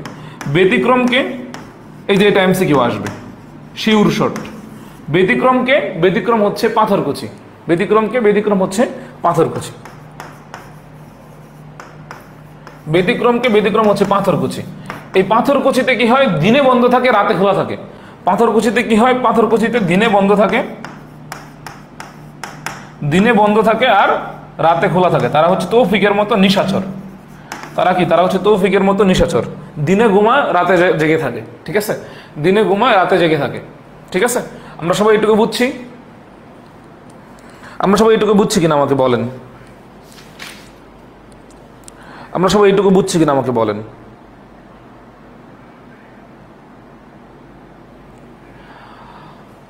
একটা ব্যতিক্রম আমাদেরকে মানে একটা সংখ্যা এখান থেকে আমাদের জানতে হবে। সব সংখ্যা আমি ইউজুয়ালি পড়াই না, বাট হোয়াট ইজ বায়োকুঠরি? আব্দুল হান্নান, কুঠুরি মানে গর্ত, বায়ু মানে বাতাস, তো বাতাস বহন করার জন্য কোনো যে গর্ত আছে সেটাকে আমরা বায়োকুঠরি বলি। আব্দুল হান্নান, হুপ ইউ গেট ইট? আচ্ছা, ওকে ফাইন। একটা সংখ্যা এখান থেকে আমাদের জানতে হবে, সেই সংখ্যাটা হচ্ছে এটা।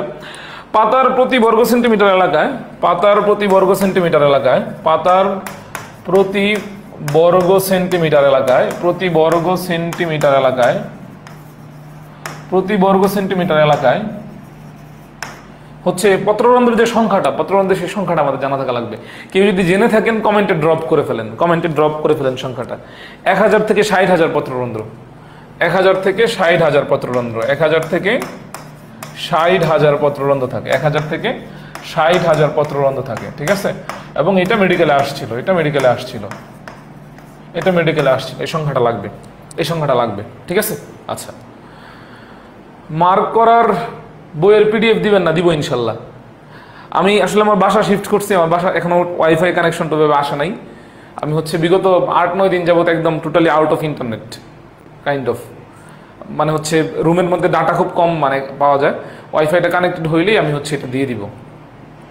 টিস্যুতন্ত্রের লাস্ট 2টা লেকচারের পিডিএফ দেওয়া বাকি আছে, আমার মনে আছে এখনো, সেইগুলা সহ এগুলো দিয়ে দিব। ঠিক আছে, আচ্ছা।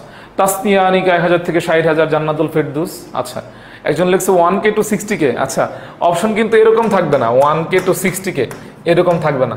ঠিক আছে, কারণ আমরা কোনো মার্কেটে এটা কোনো কিছু কিনতে যাই না যে 1K দিয়ে হিসাব করা থাকবে। আচ্ছা আচ্ছা, সৃজন রয়ে লিখছে 1K to 60, এ পরীক্ষায় অপশন থাকবে এইটা, এটা থাকবে না। আমি বোর্ড মুছে ফেললাম। হ্যাঁ, আচ্ছা। তো পত্ররন্ধ্রের গঠন, এখানে ছবি দেওয়া আছে একটা।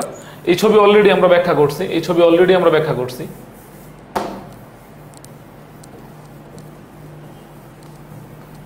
এই যে এগুলো হচ্ছে এটা তো এপিডার্মিস, এই যে কালো যে লেয়ারটা আছে এটা এপিডার্মিস, এটা এপিডার্মিস, এটা কিউটিকল, এটা হচ্ছে কিউটিকল, এটা হচ্ছে কিউটিকল, পরে এপিডার্মিস, এই যে হচ্ছে পেলিসেড প্যারেনকাইমা, এটা হচ্ছে পেলিসেড প্যারেনকাইমা, তারপরে এখানে স্পঞ্জি প্যারেনকাইমা। ঠিক আছে, এগুলো আমরা ব্যাখ্যা করছি অলরেডি। এই যে দেওয়া আছে যে কিউটিকল, উপরের লেয়ারটা কিউটিকল, উপরের লেয়ারটা হচ্ছে কিউটিকল, তারপর এটা হচ্ছে এপিডার্মিস, এই যে পেলিসেড প্যারেনকাইমা, তারপর এটা হচ্ছে জাইলেম, ফ্লুয়েম, তারপর এটা হচ্ছে স্পঞ্জি প্যারেনকাইমা, তারপরে হচ্ছে হেয়ার। আচ্ছা, তারপর হচ্ছে আবার এপিডার্মিস, আবার কিউটিকল। আচ্ছা, আমরা আরেকবার দেখি, এটা হচ্ছে মেইনলি পাতার যে গ্রাউন্ড টিস্যু আছে না, পাতার যে গ্রাউন্ড টিস্যু, মেসোফিল টিস্যুর ছবি, মেসোফিল টিস্যুর ছবি। এই ছবিটা আমরা সবাই চিনি, হোপফুলি এই ছবি সবাই চিনি, আমি অলরেডি ব্যাখ্যা করছি আপনাদের। পত্ররন্ধ্র, পত্ররন্ধ্রের কাজ, এই পত্ররন্ধ্রের কাজটা গুরুত্বপূর্ণ, পত্ররন্ধ্রের কাজটা খ নাম্বারে আসবে, পত্ররন্ধ্রের কাজটা খ নাম্বারে আসবে, পত্ররন্ধ্রের কাজগুলো আমাদের জানতে হবে। আচ্ছা, আমরা একটা একটা করে দেখি, আসেন। এখানে কিছু কাজ দেওয়া আছে পত্ররন্ধ্রের। উদ্ভিদের প্রধানত 3টা শারীরবৃত্তীয় কাজ, সেই 3টা শারীরবৃত্তীয় কাজ কি কি, এটা দেওয়া হচ্ছে বহুপদী সমাপ্তিসূচক এমসিকিউ আসবে। কি আসবে? বহুপদী সমাপ্তিসূচক এমসিকিউ আসবে। 3টা শারীরবৃত্তীয় কাজ, প্রথম হচ্ছে প্রচ্ছেদন। 3টা কাজ মার্ক করে নেন: প্রচ্ছেদন, শালক সংশ্লেষণ, এবং শ্বসন। এই 3টা প্রক্রিয়াতেই পত্ররন্ধ্রের ভূমিকা আছে। ঠিক আছে, কিভাবে আছে এটা আমি আগের ক্লাসগুলোতে ব্যাখ্যা দিয়ে দিছি। ঠিক আছে, এই মুহূর্তে ব্যাখ্যা দিয়ে দিচ্ছি না। উদ্ভিদ অঙ্গ এবং বায়ুমণ্ডলের মধ্যে গ্যাসীয় বিনিময় ঘটে, গ্যাসীয় বিনিময় ঘটে কিভাবে, এটা আমি ব্যাখ্যা আগের ক্লাসের মধ্যে দিয়ে দিছি। এই যে গাছের নিচে আপনারা দাঁড়ায় থাকেন, দাঁড়ায় দাঁড়ায় কি ত্যাগ করেন? কার্বন ডাইঅক্সাইড ত্যাগ করেন। এই কার্বন ডাইঅক্সাইডটা কিন্তু পত্ররন্ধ্র দিয়ে পাতার মধ্যে ঢুকে, পাতার কোরোপ্লাস্টে ঢুকে। তারপর ওই যে সূর্য থেকে আলো আসে, পাতার মধ্যে ক্লোরোফিল থাকে, গাছের মূল থেকে পানি যায়। ঠিক আছে, সেই যে পানি, এই সব কিছু মিলে আলটিমেটলি এখানে শালক সংশ্লেষণ ঘটে, উৎপন্ন হয় কি অক্সিজেন। সেই অক্সিজেনটা আবার পত্ররন্ধ্র দিয়ে বাইরে আসে, সেই অক্সিজেন আপনি আবার গ্রহণ করেন। ঠিক আছে, তাহলে এই যে গ্যাসীয় বিনিময় প্রক্রিয়া, এখানে কে ভূমিকা পালন করতেছে? পত্ররন্ধ্র ভূমিকা পালন করতেছে। আগের ক্লাসগুলোতে আমি পড়ছি, বলছি। আর আরেকটা ব্যাপার হচ্ছে, এটা একটা চ্যাপ্টারের আগের ক্লাস না করে যদি পরের ক্লাস করতে আসেন, আপনি অনেক কিছু বুঝতে পারবেন না, ধরতে পারবেন না। এই ক্লাসের ব্যাপারগুলো হচ্ছে মেইনলি বিল্ডিং মেকিং এর মতো। একটা বিল্ডিং এর 2 তলায় না উঠে যেমন 3 তলায় যাওয়া যায় না, 3 তলায় না উঠে যেমন 4 তলায় যাওয়া যায় না। অনেকে বলবে আমি তো লিফট দিয়ে উঠতে পারি। ঠিক আছে, লিফট হয়তো থামবে না 2 তলায় 3 তলায়, ওদের হিসাব ভিন্ন। ঠিক আছে, ওদের জন্য আমার কোনো বক্তব্য নাই। ঠিক আছে, আচ্ছা দেখেন, আমরা পড়াশোনায় ফেরত আসি। উদ্ভিদ দেহের তাপমাত্রা বজায় থাকে, পরিবেশ শীতল থাকে। আচ্ছা, পত্ররন্ধ্রের রক্ষী কোষগুলোতে একটা অঙ্গাণু প্রচুর পরিমাণে থাকে, কোরোপ্লাস্ট, যার কারণে এরা কি করতে পারে? এর কারণে শালক সংশ্লেষণ করতে পারে। কারণ আমরা জানি শালক সংশ্লেষণ কোথায় ঘটে? সবুজ পাতায় ঘটে। পাতা কেন সবুজ হয়? কারণ ওখানে ক্লোরোফিল আছে। ক্লোরোফিলকে ধারণ করে, কোরোপ্লাস্ট ধারণ করে। আর পত্ররন্ধ্রের যে রক্ষী কোষ, সেই রক্ষী কোষে প্রচুর পরিমাণে কি থাকে? কোরোপ্লাস্ট থাকে। ঠিক আছে, আচ্ছা, তো এই হচ্ছে ব্যাপার। প্রচ্ছেদনের সময় জলীয় বাষ্প পত্ররন্ধ্রের মধ্যে দিয়ে নির্গত হয়। হ্যাঁ, কারণ পত্ররন্ধ্রীয় প্রচ্ছেদন প্রক্রিয়া আছে। ঠিক আছে, আচ্ছা, রুমযুক্ত লুকানুপাতায় প্রচ্ছেদনের হার হ্রাস করে। এগুলো এখান থেকে দেখে নেবেন। মেইনলি ইম্পর্টেন্ট কাজ হচ্ছে প্রথমটা। ঠিক আছে, সবাই এইটুকু ক্লিয়ার কিনা বলেন? সবাই এইটুকু ক্লিয়ার কিনা বলেন?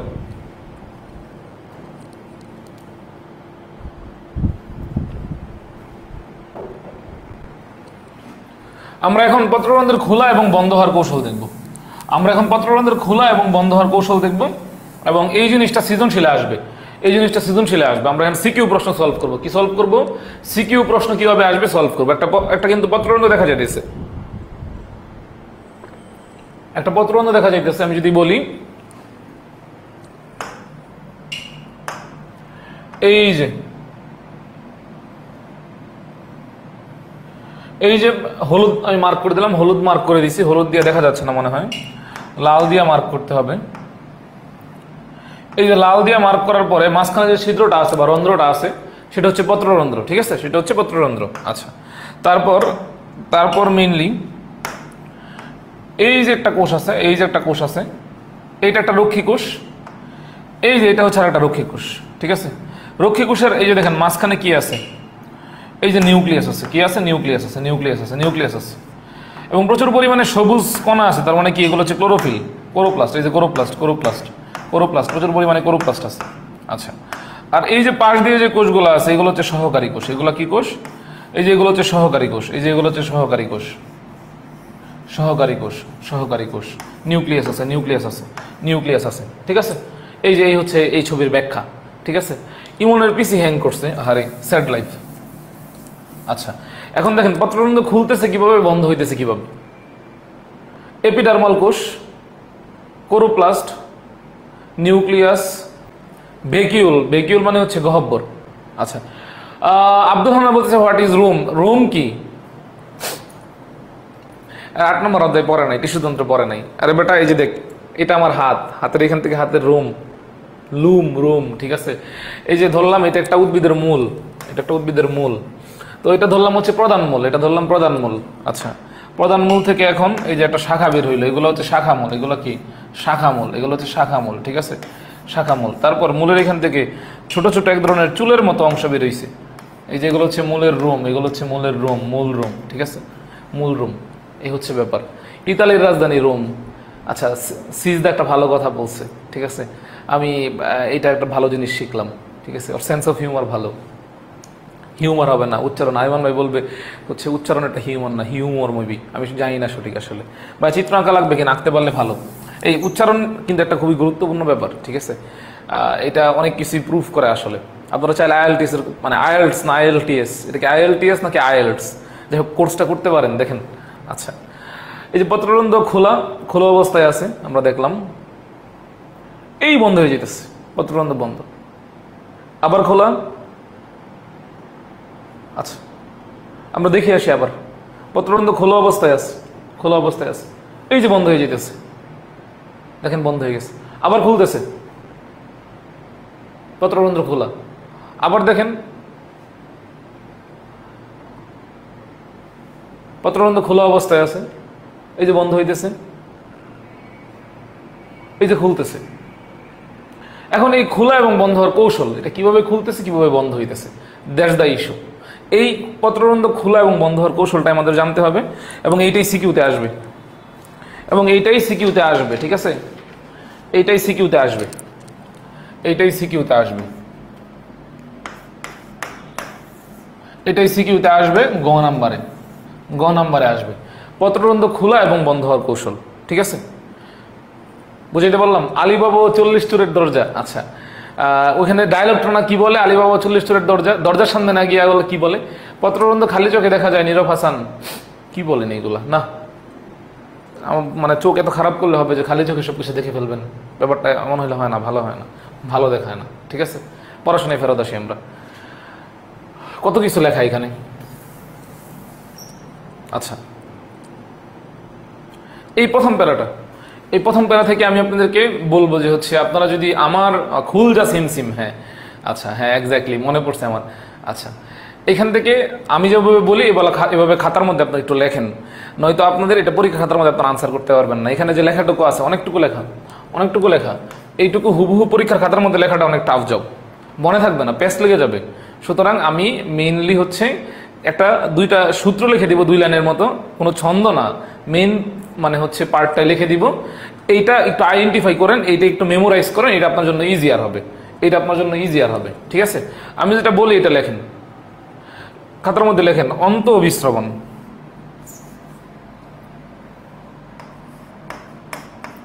আমি যে আমাকে লিখে দিতেছি, তারপরে আমি বুঝাই দিতেছি আপনাকে।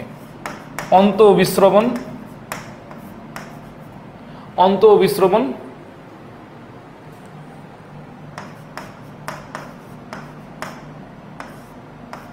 পানি শোষণ,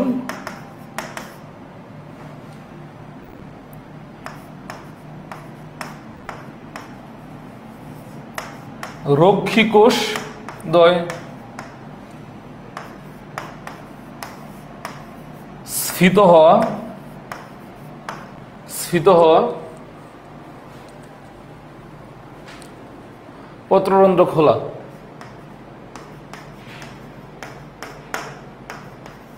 পত্ররন্ধ্র খোলা। এই ফ্লোচার্টটা লেখেন, এই ফ্লোচার্টটা আপনার খাতায় লেখেন, এই ফ্লোচার্টটা আপনার খাতায় লেখেন।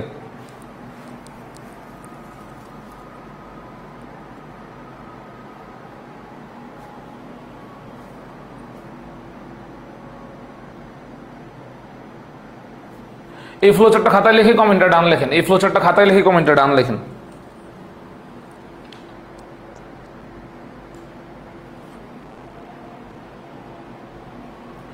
এই ফ্লোচার্টটা খাতায় লিখে কমেন্টে ডান লেখেন।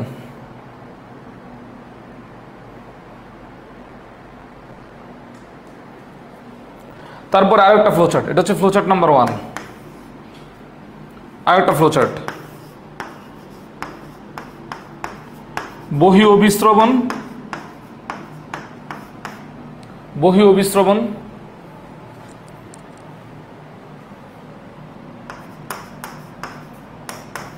পানি বের হয়ে যাও, এটা লিখতে হবে না, এটা লিখতে হবে না, মাথায় রাখেন। বহি অভিস্রবণ,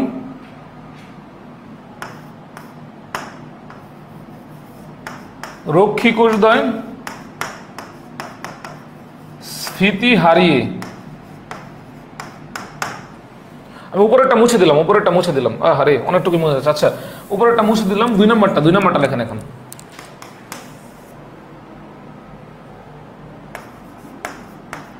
বহি অভিস্রবণ, আমি বুঝাই দিব, সবই বুঝাই দিব, অসুবিধা না, আগে লেখেন।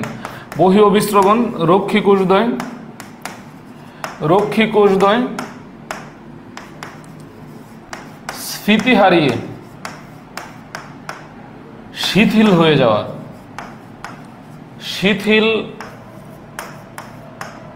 যাওয়া, পত্ররন্ধ্র বন্ধ। আপনি খাতার মধ্যে এলোমেলো ভাবে যা খুশি তা লেখেন, কিন্তু এই দুইটা লাইন আপনার মানে লাগবেই, বহি অভিস্রবণ কখন ঘটতেছে, অন্ত অভিস্রবণ কখন ঘটতেছে। বহি অভিস্রবণ ঘটলে আসলে পত্ররন্ধ্রের অবস্থাটা কি হবে, এবং হচ্ছে রক্ষীকোষের অবস্থা কি হবে। অন্ত অভিস্রবণ ঘটলে রক্ষীকোষের অবস্থা কি হবে এবং পত্ররন্ধ্রের অবস্থা কি হবে, এই দুইটা জিনিস আপনার জানা লাগবেই। ঠিক আছে, চার্ট 2 এবং মানে এই ফ্লোচার্ট 1 এবং ফ্লোচার্ট 2 এই দুইটা আপনি লেখছেন কিনা বলেন, তারপর আমি বুঝাই দিতেছি। লেখছেন কিনা আগে আমাকে বলেন, তারপর আমি বুঝাই দিতেছি।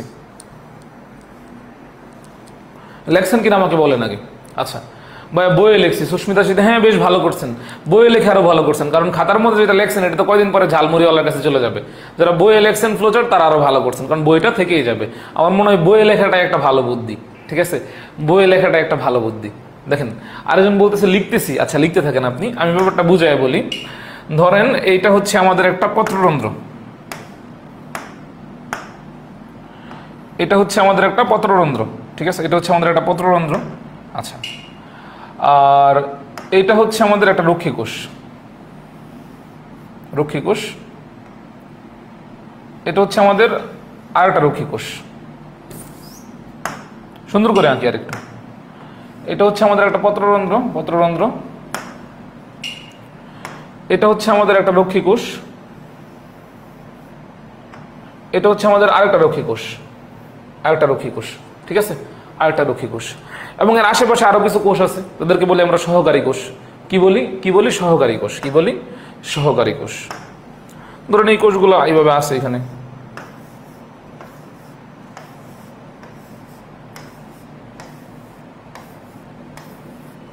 আচ্ছা, ধরেন যেহেতু এরা কোষ, তাহলে এদের মধ্যে কমন একটা জিনিস কি আছে বলেন, এদের কোষের ভিতরে কি আছে?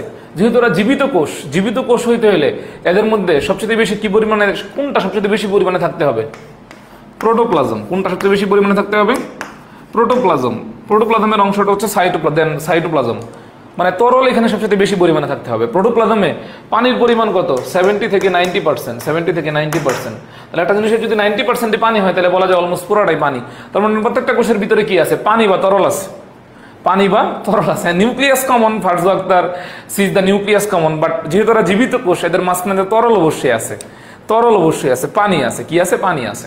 আচ্ছা, তাহলে ধরেন এই যে পানি কি কালার দেওয়া যায়? পানি আমরা লাল কালারে দিলাম, ধরেন পানি লাল কালার। এই প্রত্যেকটা কোষে পানি আছে, প্রত্যেকটা কোষে কি আছে? পানি আছে। কি আছে? পানি আছে। কি আছে? পানি আছে। প্রত্যেকটা কোষে কি আছে? পানি আছে। কি আছে? পানি আছে। প্রত্যেকটা কোষে কি আছে? পানি আছে বা তরল আছে। পানি আছে বা তরল আছে। ঠিক আছে। আচ্ছা, এখন এই যে কোষগুলা থেকে পানি যখন এই যে রক্ষীকোষে যখন ডুববে পানি, তখন কোন প্রক্রিয়ায় ডুববে?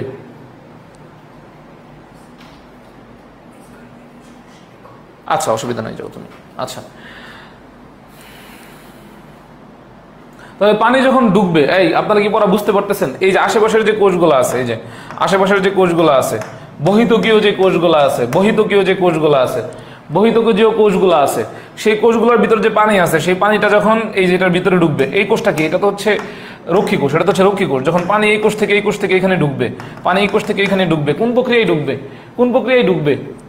অন্তঃবিস্রবণ প্রক্রিয়ায় ঢুকবে। কোন প্রক্রিয়ায় ঢুকবে? অন্তঃবিস্রবণ প্রক্রিয়ায় ঢুকবে।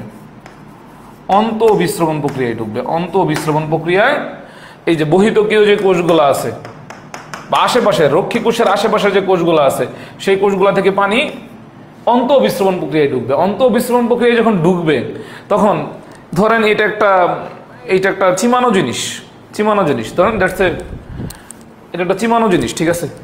এর মধ্যে যদি পানি দিয়ে ভিজানো হয়, তখন এটা কি হবে? ফুলে যেতে চাইবে, তাই না? ফুলে যেতে চাইবে। কি হবে? ফুলে যেতে চাইবে। তাহলে আলটিমেটলি রক্ষী কোষ কি হবে?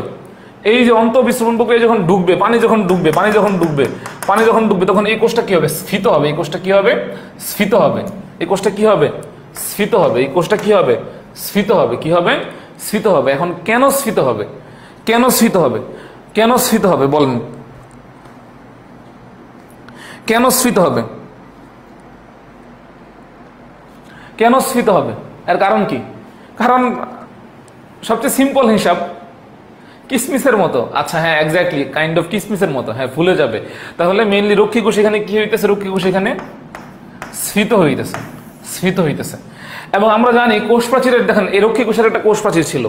কোষ প্রাচীরের মধ্যে কি থাকে? সেলুলোজ থাকে। কি থাকে? সেলুলোজ থাকে। আচ্ছা, আমরা সেই যদি প্রথম অধ্যায় পড়ি, সেলুলোজের মধ্যে ম্যাক্রোফাইবিল ছিল, মনে আছে? সেলুলোজের আমরা যখন কোষ প্রাচীরের যে গঠন দেখছিলাম, কোষ প্রাচীরের যে হচ্ছে রাসায়নিক গঠন ছিল, অভ্যন্তরীণ গঠন ছিল, যখন গঠন দেখছিলাম, সেখানে সেলুলোজ, ম্যাক্রোফাইবিল, মাইক্রোফাইবিল এরকম কিছু শব্দ ছিল। তো মেইনলি তখন কি হবে? পানি ধারণ করে। এক্স্যাক্টলি, বেশি পানি ধারণ করে। আচ্ছা, নাবিলা চৌধুরী বলতেছে আমি কিন্তু কালার দিয়ে ড্রয়িং কমপ্লিট করতেছি। কেউ কেমন করতেছো? কালার দিয়ে ড্রয়িং কমপ্লিট করতে ইটস নট ম্যান্ডেটরি। আপনি বুঝলেই যথেষ্ট। ঠিক আছে, বুঝলেই যথেষ্ট।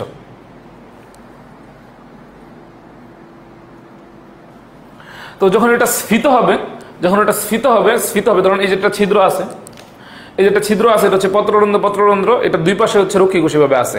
রক্ষী কোষটা যখন এভাবে ফুলতেছে, স্ফীত হইতেছে, ধরুন এই যে যখন এটা ফুলতেছে, স্ফীত হইতেছে, তখন আস্তে আস্তে কি হইতেছে? রন্ধ্রটা খুলে যাইতেছে। ধরুন এই যে এই মুহূর্তে রন্ধ্র বন্ধ আছে, এটা একটা রক্ষী কোষ, এটা একটা রক্ষী কোষ। এই যে এটা হচ্ছে পত্ররন্ধ্র, দুইটা কোষের মধ্যে পানি ঢুকতেছে অন্তঃবিস্রবণ প্রক্রিয়ায়। তাহলে দুইটা কোষ স্ফীত হইতেছে। পত্ররন্ধ্র কি হয়েছে? খুলে গেছে। এখন পর্যন্ত কি বুঝেন নাই বলেন? রক্ষী কোষ স্ফীত হয়েছে, পত্ররন্ধ্র কি হয়েছে? খুলে গেছে। সবাই ক্লিয়ার কিনা বলেন? তাহলে অন্তঃবিস্রবণ হলে কি হয়? অন্তঃবিস্রবণ হলে পত্ররন্ধ্র খুলে যায়, আমরা এটুকু বুঝলাম। অন্তঃবিস্রবণ হইলে বাইরে থেকে পানি অন্ত মানে কি? ভিতরে। অন্ত মানে কি বলেন? আচ্ছা, কৃতিময় মন্ডল বুঝছে, আব্দুল হান্নান বুঝছে, ভেরি গুড। অন্ত মানে কি? অন্ত মানে ভিতরে। তার মানে বাইরে থেকে কি? বাইরে থেকে ভিতরে ঢুকতেছে। তাহলে বাইরে থেকে ভিতরে পানি ঢুকলে তো এই যে এই কোষ এগুলো তো স্ফীত হবেই। স্ফীত হইলে দেখেন মোটা হইতেছে, স্ফীত হইতেছে, ফুলে যাইতেছে, মাঝখান দিয়ে রন্ধ্র খুলে যাইতেছে। ঠিক আছে? আচ্ছা, তাহলে আলটিমেটলি এটা আমি মুছে ফেলতেছি। এখন এরপর কি হবে দেখেন? এরপর হচ্ছে বহি ও বিশ্রবণ। বহি মানে কি? বহি মানে হচ্ছে বাইরে। তাহলে ধরুন পত্ররন্ধ্র এই মুহূর্তে খোলা অবস্থায় ছিল। এই কোষটার মধ্যে পানি আছে, এই কোষটার মধ্যেও কি আছে? পানি আছে। আমি কিন্তু আমার থুতনি দিয়ে হচ্ছে এই যে কোষ বুঝাইতেছি, ঠিক আছে? এটার মধ্যে পানি আছে, এই কারণে এরা স্ফীত অবস্থায় আছে। এখন এই যে এই কোষের মধ্যে থেকে যদি পানিটা বের হয়ে যায়, তাহলে এরা কি হয়ে যাবে? এদের স্ফীতি থাকবে নাকি বন্ধ হয়ে যাবে? এরা ফুলে থাকবে নাকি বন্ধ হয়ে যাবে? বন্ধ হয়ে যাবে, চুপসে যাবে। তারা যখন চুপসে যাবে তখন শিথিল হয়ে যাবে, তখন কি হবে? পত্ররন্ধ্র কি হয়ে যাবে? বন্ধ হয়ে যাবে। বুঝছেন? কারণ এটা খোলা অবস্থায় ছিল, এটা খোলা ছিল, কারণ এখানে পানি ছিল, আশেপাশের কোষ থেকে পানি ঢুকছিল অন্তঃবিস্রবণ প্রক্রিয়ায়। এখন বহি অবস্রবণ প্রক্রিয়া এই কোষটা থেকে পানি বাইরে বের হয়ে যাবে। তাহলে পানি বাইরে বের হয়ে যাইতেছে, কোষটা চুপসে যাইতেছে বা শিথিল হয়ে যাইতেছে, এবং পত্ররন্ধ্র এক সময় কি হয়ে গেছে? বন্ধ হয়ে গেছে। বুঝছেন সবাই? এটা বুঝছেন? বহি অবস্রবণ, রক্ষী কোষদ্বয় কি হয়েছে? শিথিল হয়েছে। স্ফীত হওয়া কমে গেছে, তখন আলটিমেটলি কি হয়ে গেছে, পত্ররন্ধ্র কি হয়ে গেছে, বন্ধ হয়ে গেছে। ঠিক আছে, বন্ধ হয়ে গেছে। সবাই ক্লিয়ার? আচ্ছা, তাহলে মেইনলি দেখেন এই যে এখানে একটা ইংরেজি শব্দ আছে টার্জিট, রক্ষীকোষদ্বয়ের স্ফীতি অথবা শিথিল অবস্থায় পত্ররন্ধ্রের খোলা বা বন্ধ হওয়া নিয়ন্ত্রণ করে। এই যে লাইনটা আছে, এই লাইনটা খুব ইম্পর্টেন্ট এবং শিওর শর্ট। এই লাইনটা খুব ইম্পর্টেন্ট এবং শিওর শর্ট, এমসিকিউ এর জন্য। কি বললাম? Sure short. পরীক্ষায় আসবে যে পত্ররন্ধ্রের খোলা এবং বন্ধ হওয়া নিয়ন্ত্রণ করে কোন কোষ? আনসার হচ্ছে রক্ষী কোষ বা গার্ড সেল। রক্ষী কোষ বা গার্ড সেল। তারপরে যদি আরেকটু পেঁচাইতে চায়, ওই যে রক্ষী কোষের স্ফীতি ইংরেজি কি? এই ইংরেজিটা এখানে মানে ইউজ করবে, ইংরেজিটা ইউজ করবে। ঠিক আছে, টার্জিট, স্ফীতি, স্ফীতি বা ফুলে যাওয়া, এইটার ইংরেজি হচ্ছে এখানে টার্জিট। আচ্ছা, Saikat Mondal, happy birthday to you. আচ্ছা, হ্যাপি বার্থডে সৈকত। আচ্ছা, আমরা এটুকু বুঝছি এই রক্ষী কোষের স্ফীতি এবং শিথিল অবস্থা সৃষ্টির জন্য। আচ্ছা, সিজদা বলতে সেকেন্ড টার্ম পরীক্ষায় আবল তাবল লিখছিলাম, আজকে বুঝলাম। আচ্ছা, এই আবল তাবল লিখলে তার নাম্বার দিবেন, অন্তত যদি দুইটা ফ্লোচার্ট যে আমি লিখে দিছি যে অন্ত বিস্রবণ কেন হয়। এই যে কোষগুলো আছে, এই যে বহিতকীয় যে কোষগুলো আছে, এই বহিতকীয় কোষগুলা থেকে যখন পানি রক্ষী কোষে ঢুকবে তখন কি হবে? অন্ত বিস্রবণ হবে, রক্ষী কোষ কি হবে? স্ফীত হবে, রক্ষী কোষ স্ফীত হবে, পত্ররন্ধ্র খুলে যাবে। এইটুকু, একটা লাইন আরেকটা লাইন। বহি অবস্রবণ যখন ঘটবে তখন রক্ষী কোষ থেকে পানি বাইরে বের হবে, পানি বাইরে বের হলে এটার স্ফীতি অবস্থা হারায় যাবে, শিথিল হয়ে যাবে, বন্ধ হয়ে যাবে। এই লাইনটাও লিখলে সিজদা, এই দুইটা ফ্লোচার্ট লিখলেও কিন্তু আপনি অনেকটা নাম্বার পাইতেন। এইখানে এটা কি? এটা শিওর শর্ট, এখান থেকে প্রশ্ন আসবে। আরেকটা এমসিকিউ কম গুরুত্বপূর্ণ, তারপরে পড়তে হবে। রক্ষী কোষের স্ফীতি এবং শিথিল অবস্থা সৃষ্টির জন্য তিনটা প্রভাবক দায়ী। এখানে বলছে আলো প্রধান প্রভাবক, এখানে বলছে, এইখানে লেখা আছে আলো প্রধান প্রভাবক, কিন্তু অ্যাকচুয়ালি তিনটা প্রভাবক দায়ী। তিনটা প্রভাবক দায়ী, আমি লিখে দিতেছি তিনটা প্রভাবক কি কি। তিনটা প্রভাবক কি কি আমি লিখে দিতেছি, আমি এটা মুছে তারপর লিখে দিতেছি। আচ্ছা, কি কি?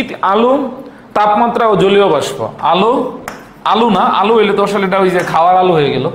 আলো, তাপমাত্রা আর জলীয় বাষ্প, এই তিনটা প্রভাবক। জলীয় বাষ্প, এই তিনটা প্রভাবক। সবাই বুঝছেন কিনা আমাকে একটু কমেন্টে জানায়েন তো।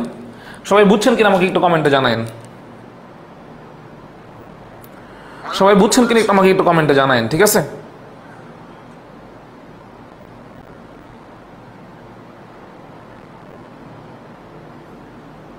সবাই বুঝছেন কিনা আমাকে একটু কমেন্টে জানায়েন। ওকে, ফাইন, সবাই বুঝছে, বুঝবে তো আলহামদুলিল্লাহ, ভালো, বেশ ভালো। এখন কিছু কিছু বিজ্ঞানী আছে, তাদের মন চাইছে, তারা এক এক সময় এক একটা কথাবার্তা বলছে, তো তাদের সেই কথাবার্তাগুলো আমাদের শুনতে হবে। এবং সেই কথাবার্তাগুলো শোনার জন্য আমাদের যে জিনিসটা লাগবে, সেটা আমি আবারও বলতেছি, সেটা হচ্ছে এটা, যে এই জিনিসটা আপনাদের মাথায় থাকা লাগবে, অন্তঃবিস্রবণ এবং বহিঃবিস্রবণ, এই দুইটা টার্ম। অন্তঃবিস্রবণ হলে কি হয়? খুলে যায়। বহিঃবিস্রবণ হলে বন্ধ হয়ে যায়। এইটুকু শুধু মনে রাখেন। ঠিক আছে, আচ্ছা, এইটুকু যদি মনে না রাখতে পারেন, দেখেন বহিঃবিস্রবণের প্রথম অক্ষর কি? ব। বন্ধর প্রথম অক্ষর কি? ব। তাহলে পত্ররন্ধ্র বন্ধ হয় কখন? বহিঃবিস্রবণে। এরপরে যদি মনে না রাখতে পারেন, তাহলে আর কি ব্যাকগ্রাউন্ডে সাউন্ড বাজবে, রি রি রি রি রাম পামরা। ঠিক আছে, মানে অনেক সহজ একটা মানে হচ্ছে টেকনিক দিয়ে দিলাম। দেখেন, বিজ্ঞানী এইচ ভন মল বলছে, কি বলছে? রক্ষী কোষদের স্ফীতির পরিবর্তনই পত্ররন্ধ্র খোলা এবং বন্ধ হওয়ার কারণ। খুবই উপকার করছে উনি আমাদের। উনি না বললে, উনি যদি এটা না বলতো আমরা এটা জানতেই পারতাম না। ঠিক আছে, আমরা তো অলরেডি দেখলাম যে রক্ষী কোষের স্ফীতির পরিবর্তন, শিথিল হওয়া বা স্ফীত হয় মেইনলি পত্ররন্ধ্র খোলা এবং বন্ধ হওয়ার মূল কারণ। তো মেইনলি ভন মল এটা বলছে, ভালো কথা, আমাদের অনেক উপকার করছে। সে না বললে আমরা জানতে পারতাম না, কিন্তু যদিও এর আগে আমরা জেনে ফেলছি। ঠিক আছে, আচ্ছা, তারপর আমরা সামনের দিকে আগাই। আরো কিছু মতবাদ আছে, লয়েডের মতবাদ আছে। লয়েডের মতবাদ আছে, এই লয়েডের মতবাদটা অনেক সময় পরীক্ষা এখান থেকে আসে, এমসিকিউ আসে। ঠিক আছে, দেখেন, আমি কিন্তু সবগুলোর মধ্যে কিন্তু শিওর শট বলতেছি না। আমি কিন্তু সবগুলোর মধ্যে শিওর শট বলতেছি না। যে জিনিসগুলোর মধ্যে আমি বলি শিওর শট, প্রশ্ন গুগলি হোক, লেগ ব্রেক হোক, অফ ব্রেক হোক, বাউন্সার হোক, ইন সুইং হোক, আউট সুইং হোক, অফ কাটার হোক, লেগ কাটার হোক, স্লোয়ার হোক, যাই হোক না কেন, আপনারা কিন্তু শটটা শিওর খেলতে হবে। কারণ আমি বলে দিছি এটা শিওর শট আসবে। আসবে মানে আসবে। ঠিক আছে, আচ্ছা, দেখেন, পড়াশোনা বাদ দিয়ে এটা বলবো না রোমান। দেখেন, আমাদের একটা সবচেয়ে বড় সমস্যা হচ্ছে এটা, আমরা মানে হচ্ছে সবসময় চাই আমাদের সব ছেলেমেয়েরা ভালো রেজাল্ট করুক। এটা তো আসলে সম্ভব না। একটা ক্লাসের 100 স্টুডেন্টই যদি ভালো রেজাল্ট হচ্ছে মানে হচ্ছে ভালো রেজাল্ট বলতে আমি যদি বলি একটা ক্লাসে 100 স্টুডেন্ট আছে, 100 স্টুডেন্টই 100 থেকে 100 পাবে। এটা আসলে সিস্টেমেটিক্যালি দেশে যদি এখন সকালবেলা ঘুম থেকে উঠে আমরা দেখি 8 কোটি ডাক্তার, 8 কোটি ইঞ্জিনিয়ার হয়ে গেছে, তাহলে দেশের বাদবাকি কাজগুলো কি করবে? তো মেইনলি আপনার পড়াশোনা দিয়ে ভালো করতে ব্যাপারটা এমন ইস্যু না। ইস্যুটা হচ্ছে এইটা যে আপনার যেটা করতে ভালো লাগে ওই কাজটা আপনার খুব ভালো মতো করতে হবে, ওই কাজটা আপনার মানে অনেক প্রোডাক্টিভ হইতে হবে, এটা হচ্ছে ইস্যু। ঠিক আছে, পড়াশোনা বাদ দিয়ে দেবেন এটা বলবো না, গ্র্যাজুয়েশন ফর গ্র্যাজুয়েশন পড়াশোনা অবশ্যই চালায়া যাবেন, কিন্তু এরপর আপনি যে কাজটা ভালো পারেন সেই কাজটা যেটা আপনার প্যাশনের জায়গা সেই কাজটা আবার খুব ভালো করে শিখতে হবে, জানতে হবে, পারতে হবে এবং সেখানে অ্যাডাপ্ট করে নতুন নতুন স্কিল অর্জন করতে হবে। আচ্ছা, ইউরকার হলে কি আউট হয়ে যাবো? না, ইউরকার হলে আউট হবেন কেন, ব্লক করবেন। ঠিক আছে, দেখেন লয়েড কি বলছে, লয়েড বলছে রক্ষী কোষের স্মৃতির পরিবর্তনের সাথে দুইটা জিনিস জড়িত, স্টার্চ সুগার। আচ্ছা, স্টার্চ সুগার মতবাদ, লয়েডের মতবাদের নাম কি? স্টার্চ সুগার মতবাদ। আচ্ছা, এটা কেন আসলে হয়, এটা কেন আসলে হয়? এই স্টার্চ সুগার মতবাদটা আমাদের একটু জানতে হবে, এই স্টার্চ সুগার মতবাদটা আমাদের একটু জানতে হবে। আচ্ছা, দেখেন এখানে স্টার্চ সুগার মতবাদ আমরা একটু জেনে আসি এবং এই মতবাদ থেকে আমরা একটা লাইন পাইছি, সেই লাইনটা হচ্ছে এটা যে পত্ররন্ধ্র খোলাতে স্টার্চের কোনো ভূমিকা নাই, পত্ররন্ধ্র খোলাতে স্টার্চের কোনো ভূমিকা নাই, এই লাইনটা আমরা পাইছি, এই ডিসিশনটা আমরা পাইছি। তো আমরা একটু বোঝার চেষ্টা করি স্টার্চ জিনিসটা আসলে কি। স্টার্চ, স্টার্চের বাংলা হচ্ছে শ্বেতসার, স্টার্চের বাংলা হচ্ছে শ্বেতসার। আরো দুইটা শিওর শর্ট প্রশ্ন বলি, ঠিক আছে? সেই দুটো শিওর শর্ট প্রশ্ন এই চ্যাপ্টারের নাম, বাট এই মানে ইম্পর্টেন্ট। এই স্টার্চ বা শ্বেতসার হচ্ছে উদ্ভিদ কোষের সঞ্চিত খাদ্য। কি বললাম? উদ্ভিদ কোষের সঞ্চিত খাদ্য, মার্ক মাই ওয়ার্ড। উদ্ভিদ কোষের সঞ্চিত খাদ্যের নাম কি? স্টার্চ বা শ্বেতসার। আচ্ছা, আর প্রাণী কোষের সঞ্চিত খাদ্যের নাম কি?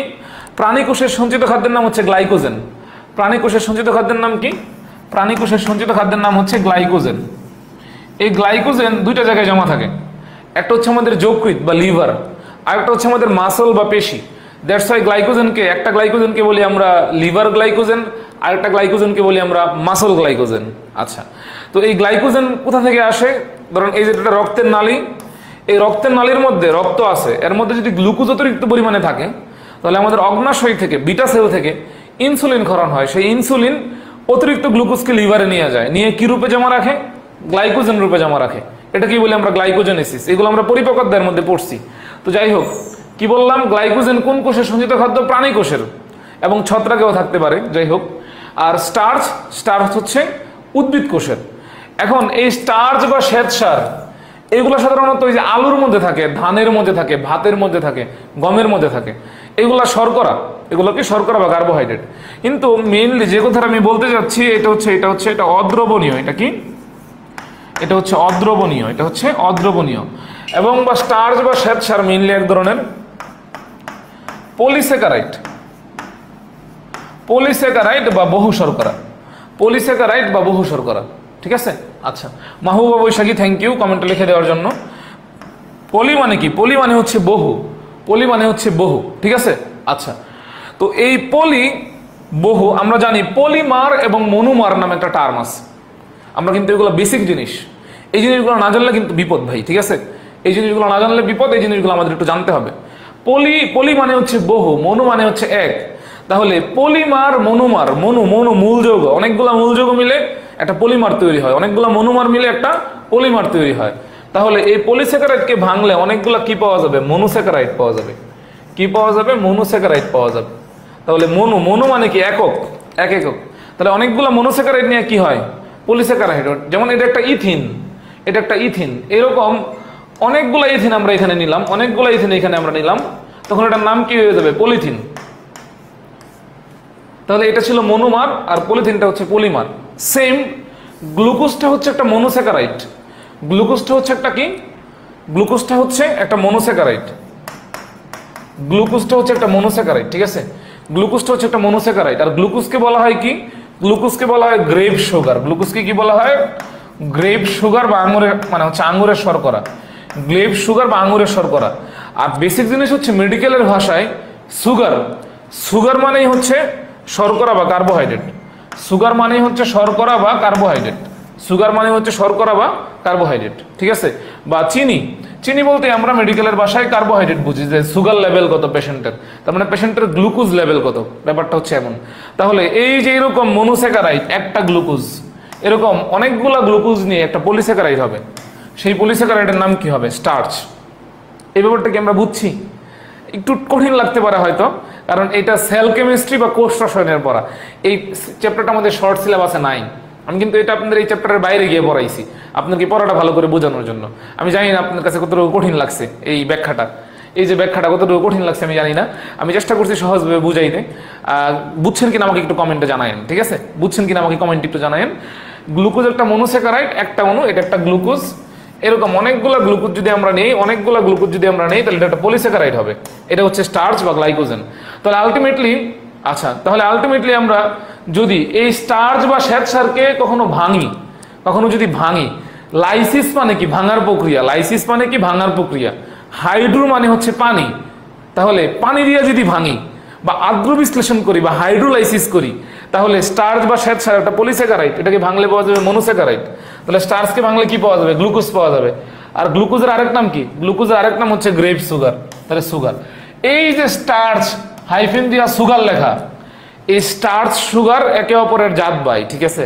একে অপরের কি জাত ভাই, দুইটাই কার্বোহাইড্রেট বা শর্করা, একটা পলিস্যাকারাইড, একটা শুধু মনোস্যাকারাইড। তাহলে ব্যাপারটা বুঝেন, কিন্তু পার্থক্য হচ্ছে এই স্টার্চটা পানিতে অদ্রবণীয়, স্টার্চটা পানিতে অদ্রবণীয়, আর এই যে সুগারটা এখানে আছে, এই যে সুগারটা এখানে আছে, এই সুগারটা পানিতে দ্রবণীয়। এই সুগারটা কি? এই সুগারটা পানিতে দ্রবণীয়। সুগারটা কি? সুগারটা পানিতে দ্রবণীয়। শুধু এই দুইটা জিনিস আমাকে এখান থেকে মনে রাখেন। কি বললাম? স্টার্চ বা শ্বেতসার এটা পানিতে কি? অদ্রবণীয়। আর যে সুগারটা, এই স্টার্চ বা শ্বেতসার ভেঙে যে সুগারটা তৈরি হইতেছে, সেই সুগারটা পানিতে কি? দ্রবণীয়। এই দুইটা জিনিস সবাই মনে রাখতে পারবেন কিনা বলেন? এই দুইটা জিনিস সবাই মনে রাখতে পারবেন কিনা আমাকে বলেন। আর এই ব্যাখ্যাটুকু ভুলে যান, এখন এই ব্যাখ্যাটুকু লাগবে না, ঠিক আছে? মানে অতিরিক্ত লোড লাগলে ভুলে যান, প্যারা নাই। আচ্ছা,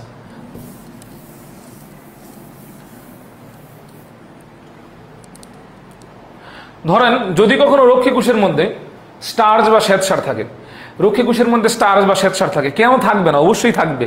কারণ রক্ষী কোষ প্রাণীর মধ্যে থাকে নাকি উদ্ভিদের মধ্যে থাকে? রক্ষী কোষ অবশ্যই প্রাণীর মধ্যে থাকে না উদ্ভিদের মধ্যে থাকে? উদ্ভিদের মধ্যে থাকে। আর উদ্ভিদের কোষের সঞ্চিত খাদ্যের নাম কি? উদ্ভিদের কোষের সঞ্চিত খাদ্যের নাম কি? উদ্ভিদের কোষের সঞ্চিত খাদ্যের নাম তো স্টার্চ। তাহলে স্টার্চ তো অবশ্যই উদ্ভিদের কোষে বা রক্ষী কোষে থাকবে। তাহলে সেই স্টার্চটা যখন রক্ষী কোষের মধ্যে থাকে, সেই স্টার্চটা যখন রক্ষী কোষের মধ্যে থাকে, এই স্টার্চটা মেইনলি কি? স্টার্চটা হচ্ছে অদ্রবণীয়।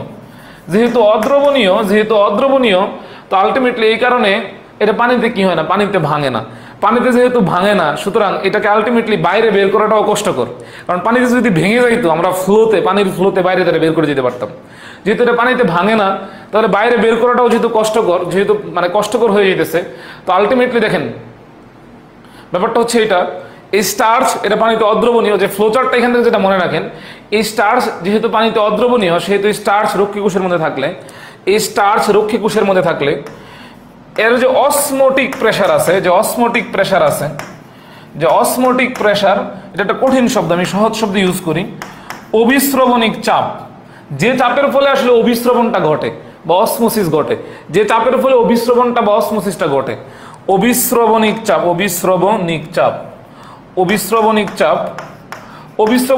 কমে যায়। অবিশ্রবণিক চাপ কি হয়? কমে যায়। অবিশ্রবণিক চাপ কমে যায়। এর কারণ কি? এর কারণ হচ্ছে কার উপস্থিতি? স্টার্চের উপস্থিতি। অবিশ্রবণিক চাপ যদি কমে যায়, তখন আলটিমেটলি কোন অবিশ্রবণ ঘটে? বহি অবিশ্রবণ ঘটে। কোন অবিশ্রবণ ঘটে? বহি অবিশ্রবণ ঘটে। আর বহি অবিশ্রবণ ঘটলে কি হয়? অলরেডি আমি বলছি, বহি অবিশ্রবণ ঘটলে কি হয়? শিথিল হয়ে যায়। শিথিল হয়ে যায়। এবং কি হয়? পত্ররন্ধ্র বন্ধ হয়ে যায়। কিভাবে আমরা মনে রাখবো? বহি অবিশ্রবণের প্রথম অক্ষর ব, পত্ররন্ধ্র কি হয়ে যাবে? বন্ধ হয়ে যাবে। এটা হচ্ছে 1 নম্বর ফ্লোচার্ট, লোয়েটের 1 নম্বর ফ্লোচার্ট। 2 নম্বর ফ্লোচার্টটা কি? 2 নম্বর ফ্লোচার্টটা হচ্ছে এই যে স্টার্চটা আছে, এইটা তো এখানে অদ্রবণীয়, বাট এটাকে যখন আমরা ভাঙবো বা যখন এটার হাইড্রোলাইসিস ঘটবে, যখন এই স্টার্চের হাইড্রোলাইসিস ঘটবে, আপনারা বইয়েরটা না লেখে, এইটা না লেখে জাস্ট এই ফ্লোচার্ট লেখেন। ফ্লোচার্ট দিয়ে পড়লে আপনার জন্য ইজিয়ার হবে। আপনারা জানেন বহি অবিশ্রবণ হলে পত্ররন্ধ্র বন্ধ হয়। মার্ক মাই ওয়ার্ড, এই ফ্লোচার্ট দিয়ে পড়েন, আপনার জন্য অনেক ইজিয়ার হবে, ঠিক আছে? আচ্ছা, যখন এই স্টার্চের হাইড্রোলাইসিস হয়, তখন এই স্টার্চ থেকে কি তৈরি হয়? সুগার তৈরি হয়। সুগার তৈরি হয়। সেই সুগারটা কি? সেই সুগারটা কিন্তু দ্রবণীয়। সেই সুগারটা দ্রবণীয়। সেই সুগারটা পানিতে দ্রবণীয়। সেই সুগারটা পানিতে কি? দ্রবণীয়। যেহেতু সুগারটা পানিতে দ্রবণীয়, পানিতে ভাঙতেছে, তখন অভিস্রবণিক চাপটা কি হবে? বাড়বে। অভিস্রবণিক চাপটা কি হবে? বাড়বে। অভিস্রবণিক চাপ কি হবে? অভিস্রবণিক চাপ তখন বাড়বে। অভিস্রবণিক চাপ, রক্ষী কোষের মধ্যে যে পানি আছে সেটা অভিস্রবণিক চাপ কি হবে? অভিস্রবণিক চাপ বেড়ে যাবে। অভিস্রবণিক চাপ বাড়বে। অভিস্রবণিক চাপ বাড়লে এখানে অন্ত অভিস্রবণ হবে। কি হবে? অন্ত অভিস্রবণ হবে। অন্ত অভিস্রবণ হবে। আর অন্ত অভিস্রবণ হলে কি হয়? অন্ত অভিস্রবণ হলে এখানে আলটিমেটলি পত্ররন্ধ্র কি হবে? পত্ররন্ধ্র খুলে যাবে। পত্ররন্ধ্র খুলে যাবে। পত্ররন্ধ্র খুলে যাবে। পত্ররন্ধ্র খুলে যাবে। তার মানে আমরা দেখলাম পত্ররন্ধ্র খুলে থাকা হ্যাঁ এক্স্যাক্টলি সৃজন রয়, অন্ত অভিস্রবণ হবে। চাপ বেড়ে গেলে অন্ত অভিস্রবণ হবে। ইউর রাইট সৃজন। এখন দেখেন ব্যাপারটা হচ্ছে এইটা যে আমরা দেখলাম যে পত্ররন্ধ্র খোলাতে কার ভূমিকা আছে? পত্ররন্ধ্র খোলাতে কার ভূমিকা আছে? সুগারের নাকি স্টার্চের? সুগারের নাকি স্টার্চের? সুগারের নাকি স্টার্চের? বলেন। পত্ররন্ধ্র খোলাতে কার ভূমিকা আছে? সুগারের নাকি স্টার্চের? এটা হচ্ছে আপনার কাছে প্রশ্ন। সুগারের কারণে কি পত্ররন্ধ্র খুলছে নাকি স্টার্চের কারণে খুলছে? কার কারণে খুলছে? সুগারের কারণে খুলছে। সুগারের কারণে খুলছে, স্টার্চের কারণে খুলে নাই। তার মানে লয়েড থেকে আমরা বা স্টার্চ সুগার মতবাদ থেকে ধারণা পাইলাম যে পত্ররন্ধ্র খুলতে কার কোনো ভূমিকা নাই? স্টার্চের কোনো ভূমিকা নাই। স্টার্চের কোনো ভূমিকা নাই। স্টার্চের কোনো ভূমিকা নাই। স্টার্চের কোনো ভূমিকা নাই। ঠিক আছে? সবাই বুঝছেন কিনা আমাকে জানায়েন কমেন্টে। সবাই বুঝছেন কিনা আমাকে কমেন্টে জানায়েন। সবাই বুঝছেন কিনা আমাকে কমেন্টে জানায়েন। আর ফ্লোচার্টটা লেখার জন্য তো আমি সময় দিয়েছি। হোপফুলি আপনারা লিখতে পারছেন। ঠিক আছে? আচ্ছা, বা অ্যাডমিশনের জন্য কি ফুল সিলেবাস পড়বো? এখন আপাতত হচ্ছে আপনি কি বলে এটা যে আপনার বোর্ড পরীক্ষার যে পড়াশোনা আছে এটা করেন। ঠিক আছে? এটা হচ্ছে আমার প্রশ্ন। তানিয়া লিজা এক্স্যাক্টলি স্টার্চের কোনো ভূমিকা নাই। ঠিক আছে?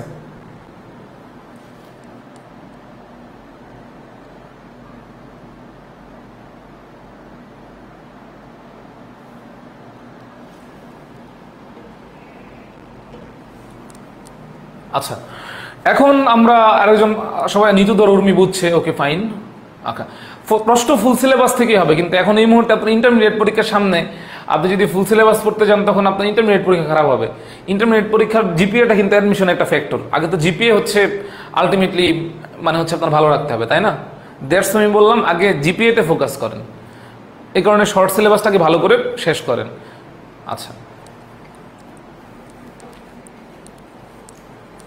বিজ্ঞানী স্যারি কি বলছে আমরা দেখি। বিজ্ঞানী স্যারি কি বলছে?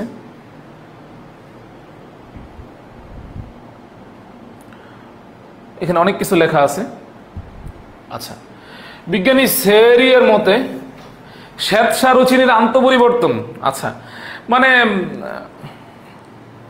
কি বলে এটাকে, ওল্ড ওয়াইন মানে হচ্ছে মানে ইন নিউ বোতল, এরকম টাইপের একটা ব্যাপার। আগের মতবাদটাকেই জাস্ট একটু ঘষা মজা করছে আর কি। শ্বেতসারের বাংলা কি? শ্বেতসারের বাংলা হচ্ছে শ্বেতসারের ইংরেজি হচ্ছে স্টার্চ। ঠিক আছে? চিনির বাংলা কি? চিনির ইংরেজি কি? চিনির ইংরেজি হচ্ছে সুগার। লয়েড কি মতবাদ দিছিল? Starch sugar. তো এখানে এই স্যারি এই ভদ্রলোক কি বলছে যে শ্বেতসার এবং চিনির শ্বেতসার এবং চিনির আন্তঃপরিবর্তন, অর্থাৎ শ্বেতসার এবং চিনির দুইজনের মধ্যে কিছু পরিবর্তনের কারণে কোষের রসে পিএইচ এর একটা ইন্টারচেঞ্জ ঘটে। কার ইন্টারচেঞ্জ? পিএইচ। পিএইচ কিন্তু আগে কোথাও ছিল না, স্যারির মতবাদে আসছে। তাহলে আমরা একটু দেখি যে লাইনটুকু এখানে আছে, রাতে শ্বসনের ফলে সৃষ্ট carbon die oxide carbonic acid সৃষ্টি করে, তাই পিএইচ কমে যায়। এই ব্যাপারটা একটু বোঝার চেষ্টা করেন। ধরেন এটা রক্ষী কোষ, কোষের মাঝখানে কি আছে? তরল আছে। কোষের মাঝখানে কি আছে? তরল আছে। তরল মানে কি? পানি। তরল মানে কি? পানি। আর রাতে যখন শ্বসন ঘটে তখন অনেকেই বলে না যে হচ্ছে রাতে বড় গাছের নিচে ঘুমাইলে ভূতে ধরে, জিনে ধরে, শ্বাস নিতে পারে না। অ্যাকচুয়ালি হয় কি, ওই রাতে যে শ্বসনটা ঘটে শ্বসনের ফলে এখানে কার্বন ডাইঅক্সাইড তৈরি হয়। কি তৈরি হয়? কার্বন ডাইঅক্সাইড তৈরি হয়। তাহলে আপনি প্রাণী, আপনি শ্বাস নেওয়ার জন্য কি নেবেন? অক্সিজেন নেবেন। সেখানে যদি কার্বন ডাইঅক্সাইড তৈরি হয়, কার্বন ডাইঅক্সাইড তো বেড়ে গেলে বিপদ। তাহলে দেখেন এই পানি এবং কার্বন ডাইঅক্সাইড শ্বসনের ফলে যে কার্বন ডাইঅক্সাইড তৈরি হয়, পানি এবং কার্বন ডাইঅক্সাইড বিক্রিয়া করে কি তৈরি করতেছে? হাইড্রোজেন কয়টা? H2, কার্বন একটা, কার্বন অক্সিজেন এখানে দুইটা, একটা, তিনটা। এই যে জিনিসটা তৈরি হয়েছে এটার নাম কি? এটার নাম হচ্ছে কার্বনিক অ্যাসিড। এটার নাম কি? এটার নাম হচ্ছে কার্বনিক অ্যাসিড। এটার নাম কি? Carbonic acid. এটার নাম কি? এটার নাম হচ্ছে কার্বনিক অ্যাসিড। নাইম, এটার নাম কি?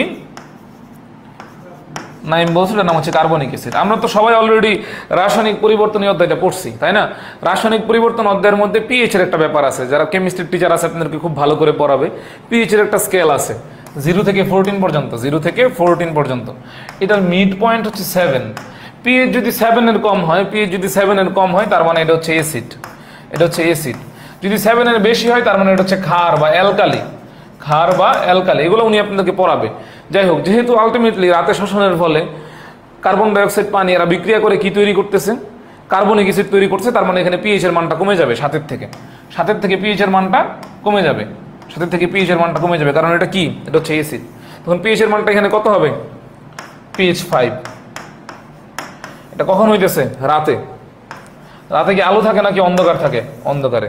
তাহলে দেখেন এই যে এখানে বিক্রিয়াটা আছে অন্ধকার, অন্ধকারে পিএইচ কত? পিএইচ 5। এটা অবশ্যই মাথায় রাখতে হবে। অন্ধকারে পিএইচ কত? পিএইচ 5। এর কারণ কি? পিএইচ এর মান 5 কেন? কারণ অন্ধকারে রাতে শ্বসন করতেছে, সেখানে কার্বন ডাইঅক্সাইড, কার্বনিক অ্যাসিড তৈরি হইতেছে। অ্যাসিড হইলে পিএইচ এর মান কমে, তার মানে অন্ধকারে পিএইচ 5, 7 এর কম। এটা মাথায় রাখতে হবে, ঠিক আছে? আচ্ছা, আর দেখেন কোষরসের পিএইচ কম হলে, কোষরসের যদি পিএইচ কমে যায় তখন কোষস্থ দ্রবণীয় চিনি শ্বেতসারে পরিণত হয়, আগের হিসাব। পিএইচ যদি কমে যায়, পিএইচ যদি কমে যায় তাহলে কি হয়? আমি একটু এটাও আমি ফ্লোচার্ট দিয়ে দিতেছি, এটাও আমি ফ্লোচার্ট দিয়ে দিতেছি, এটাও আমি ফ্লোচার্ট দিয়ে দিতেছি। লেখেন, অন্ধকারে ও রাতে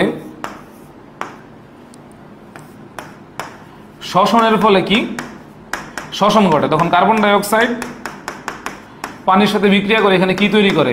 H2CO3, carbonic acid. Carbonic acid, carbonic acid. যেহেতু অ্যাসিড সেহেতু পিএইচ এর মান কমে যাবে। যেহেতু অ্যাসিড পিএইচ এর মান কমে যাবে। পিএইচ এর মান কত হবে?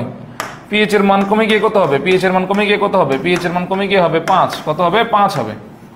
আর পিএইচ এর মান যদি কমে যায়, পিএইচ এর মান যদি কমে যায়, পিএইচ এর মান কমে গেলে আলটিমেটলি রক্ষী কোষ, কোষের মাঝখানে যে দ্রবণীয় চিনিটা থাকে, যে চিনিটা থাকে কোষের ভিতরে, যে দ্রবণীয় চিনি থাকে, কোষের ভিতর যে দ্রবণীয় চিনি বা সুগার থাকে, দ্রবণীয় চিনি বা সুগার থাকে, সেই দ্রবণীয় চিনি বা সুগারটা এই পিএইচ এখানে কমে গেছে। পিএইচ এখানে কি গেছে? কমে গেছে। পিএইচ কি হয়ে গেছে? কমে গেছে। কারণ কি তৈরি হয়েছে? অ্যাসিড তৈরি হয়েছে। পিএইচ কমে গেলে এই দ্রবণীয় চিনি, এই দ্রবণীয় চিনি কিসে পরিণত হয়? দ্রবণীয় চিনি হচ্ছে শ্বেতসার বা স্টার্চে পরিণত হয়, শ্বেতসার বা স্টার্চে পরিণত হয়। মনে করে দেখেন তো, শ্বেতসার বা স্টার্চ, শ্বেতসার বা স্টার্চে আগের মতবাদে কি হয়েছিল? শ্বেতসার বা স্টার্চে আগের মতবাদে কি হয়েছিল? আগের মতবাদে কি হয়েছিল? আগের মতবাদে কি করছিল? বহিঃ বিস্রবণ ঘটছিল। কি করছিল? বহিঃ বিস্রবণ ঘটছিল, বহিঃ বিস্রবণ ঘটছিল। তো বহিঃ বিস্রবণ ঘটলে বহিঃ বিস্রবণের প্রথম অক্ষর কি? ব। তখন পত্ররন্ধ্র কি হবে? বন্ধ হবে, বন্ধ হবে। মনে আছে আপনাদের? এটা মনে আছে? আগের মতবাদটা কিন্তু এই যে এখান থেকে কিন্তু আবার আগের মতবাদ, এখান থেকে কিন্তু আবার আগের মতবাদ। আগের ফ্লোচার্টের যে 1 নম্বর লাইন লিখছিলেন মনে আছে আপনাদের? জাস্ট একটু রিকল করেন, রিকল করেন। এই ফ্লোচার্টটা নিয়ে আনেন, এই ফ্লোচার্টটা নিয়ে আনেন। এই বাংলা লেখার চাইতে এই ফ্লোচার্টগুলো আপনার কাজে দিবে বেশি, মার্ক মাই ওয়ার্ড। আচ্ছা নাইম, আমাকে আরেক কফি খাও। বিভির ক্লাস করে 8টায় না? শেষ করতে হবে? ওকে ওকে, 50 বেজে গেছে। হ্যাঁ, আমরা এই তো শেষ করে দিচ্ছি। Bob, exactly. লেখা ডান? সবাই লেখছেন? আচ্ছা, সবাই লেখছেন?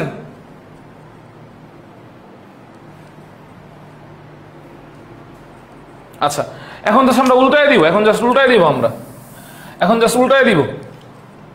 2 নম্বর পয়েন্ট, দিন, দিনে বা আলোতে, দিনে বা আলোতে কি হয়? শালক সংশ্লেষণ হয়। দিনে বা আলোতে কি হয়? শালক সংশ্লেষণ হয়। কি হয়? শালক সংশ্লেষণ হয়। আমরা জানি শালক সংশ্লেষণের বিক্রিয়া শুরু হয় কি দিয়া? কার্বন ডাইঅক্সাইড আর পানি। এই যে শালক সংশ্লেষণে যে কার্বন ডাইঅক্সাইডটা থাকে, সেই কার্বন ডাইঅক্সাইড কি তৈরি করে? সেই কার্বন ডাইঅক্সাইড থেকেই তো গ্লুকোজ তৈরি হয়। কার্বন ডাইঅক্সাইড থেকে কি তৈরি হয়? গ্লুকোজ তৈরি হয়। তাহলে শালক সংশ্লেষণ প্রক্রিয়ায় সেই কার্বন ডাইঅক্সাইড ব্যবহৃত হয়ে যায়। এই যে এখানে যে কার্বন ডাইঅক্সাইডটা ছিল, শ্বসনের সময় এটা তৈরি করছিল কার্বনিক অ্যাসিড, কিন্তু শালক সংশ্লেষণের সময় এই কার্বন ডাইঅক্সাইডটা ব্যয় হয়ে যায় বা খরচ হয়ে যায়, ব্যয় হয়ে যায় বা খরচ হয়ে যায়। ঠিক আছে? খরচ হয়ে এটা কি তৈরি করে? এখান থেকে গ্লুকোজ তৈরি হয়। আলটিমেটলি গ্লুকোজ তৈরি হলে তখন পিএইচ এর মান হয়ে যায় 7, পিএইচ বাড়ে, পিএইচ এর মান হয়ে যায় 7। পিএইচ এর মান যদি 7 হয় তখন জাস্ট উল্টে যাবে, এটা পিএইচ এর মান বাড়লে শ্বেতসার কিসে কনভার্ট হয়ে যাবে, শ্বেতসার কিসে কনভার্ট হয়ে যাবে, এই শ্বেতসার কনভার্ট হয়ে যাবে চিনিতে, শ্বেতসার কনভার্ট হয়ে যাবে কিসে, চিনিতে। এই শ্বেতসার যদি চিনিতে কনভার্ট হয়ে যায় তখন আলটিমেটলি কি ঘটে, তখন আলটিমেটলি ঘটে হচ্ছে অন্তঃবিস্রবণ। কি ঘটে, অন্তঃবিস্রবণ। অন্তঃবিস্রবণ ঘটলে পত্ররন্ধ্র কি হয়, পত্ররন্ধ্র খুলে যায়, পত্ররন্ধ্র খুলে যায়। এটুকু মনে রাখবেন, এটুকু মনে রাখবেন। তাহলে দিনের বেলা বা আলুতে পিএইচ কত, 7, এটা মনে রাখেন। দিনের বেলা বা আলুতে পিএইচ 7, অন্ধকারে পিএইচ 5। এখানে একটা এনজাইম আছে, এনজাইমের নাম ফসফোরাইলেস। এই জিনিসগুলো এখানে মনে রাখেন। ক্লাস এখানে শেষ আজকের মতো। আমি 1 মিনিট আপনাদের সাথে আর আসি, কারো যদি কোনো কমেন্ট থাকে আমাকে জানাইতে পারেন। নেক্সট দিন আমরা হচ্ছে এগুলোর প্রভাবক ফ্যাক্টর এগুলো করবো, ঠিক আছে? জেবাতা হোসেন বলতেছে হ্যালো হাই, খুলবে এক্স্যাক্টলি, বায়োলজি খুলবে। হ্যাঁ, আমি আপনাদের সাথে 1 থেকে 2 মিনিট আছে, আমাকে আপডেট দিন ক্লাস কেমন লাগলো, ক্লাস সম্পর্কিত কোনো অভিযোগ, অনুরোধ, পরামর্শ সবকিছু জানাইতে পারেন। আচ্ছা, না 7-এর বেশি হয় না।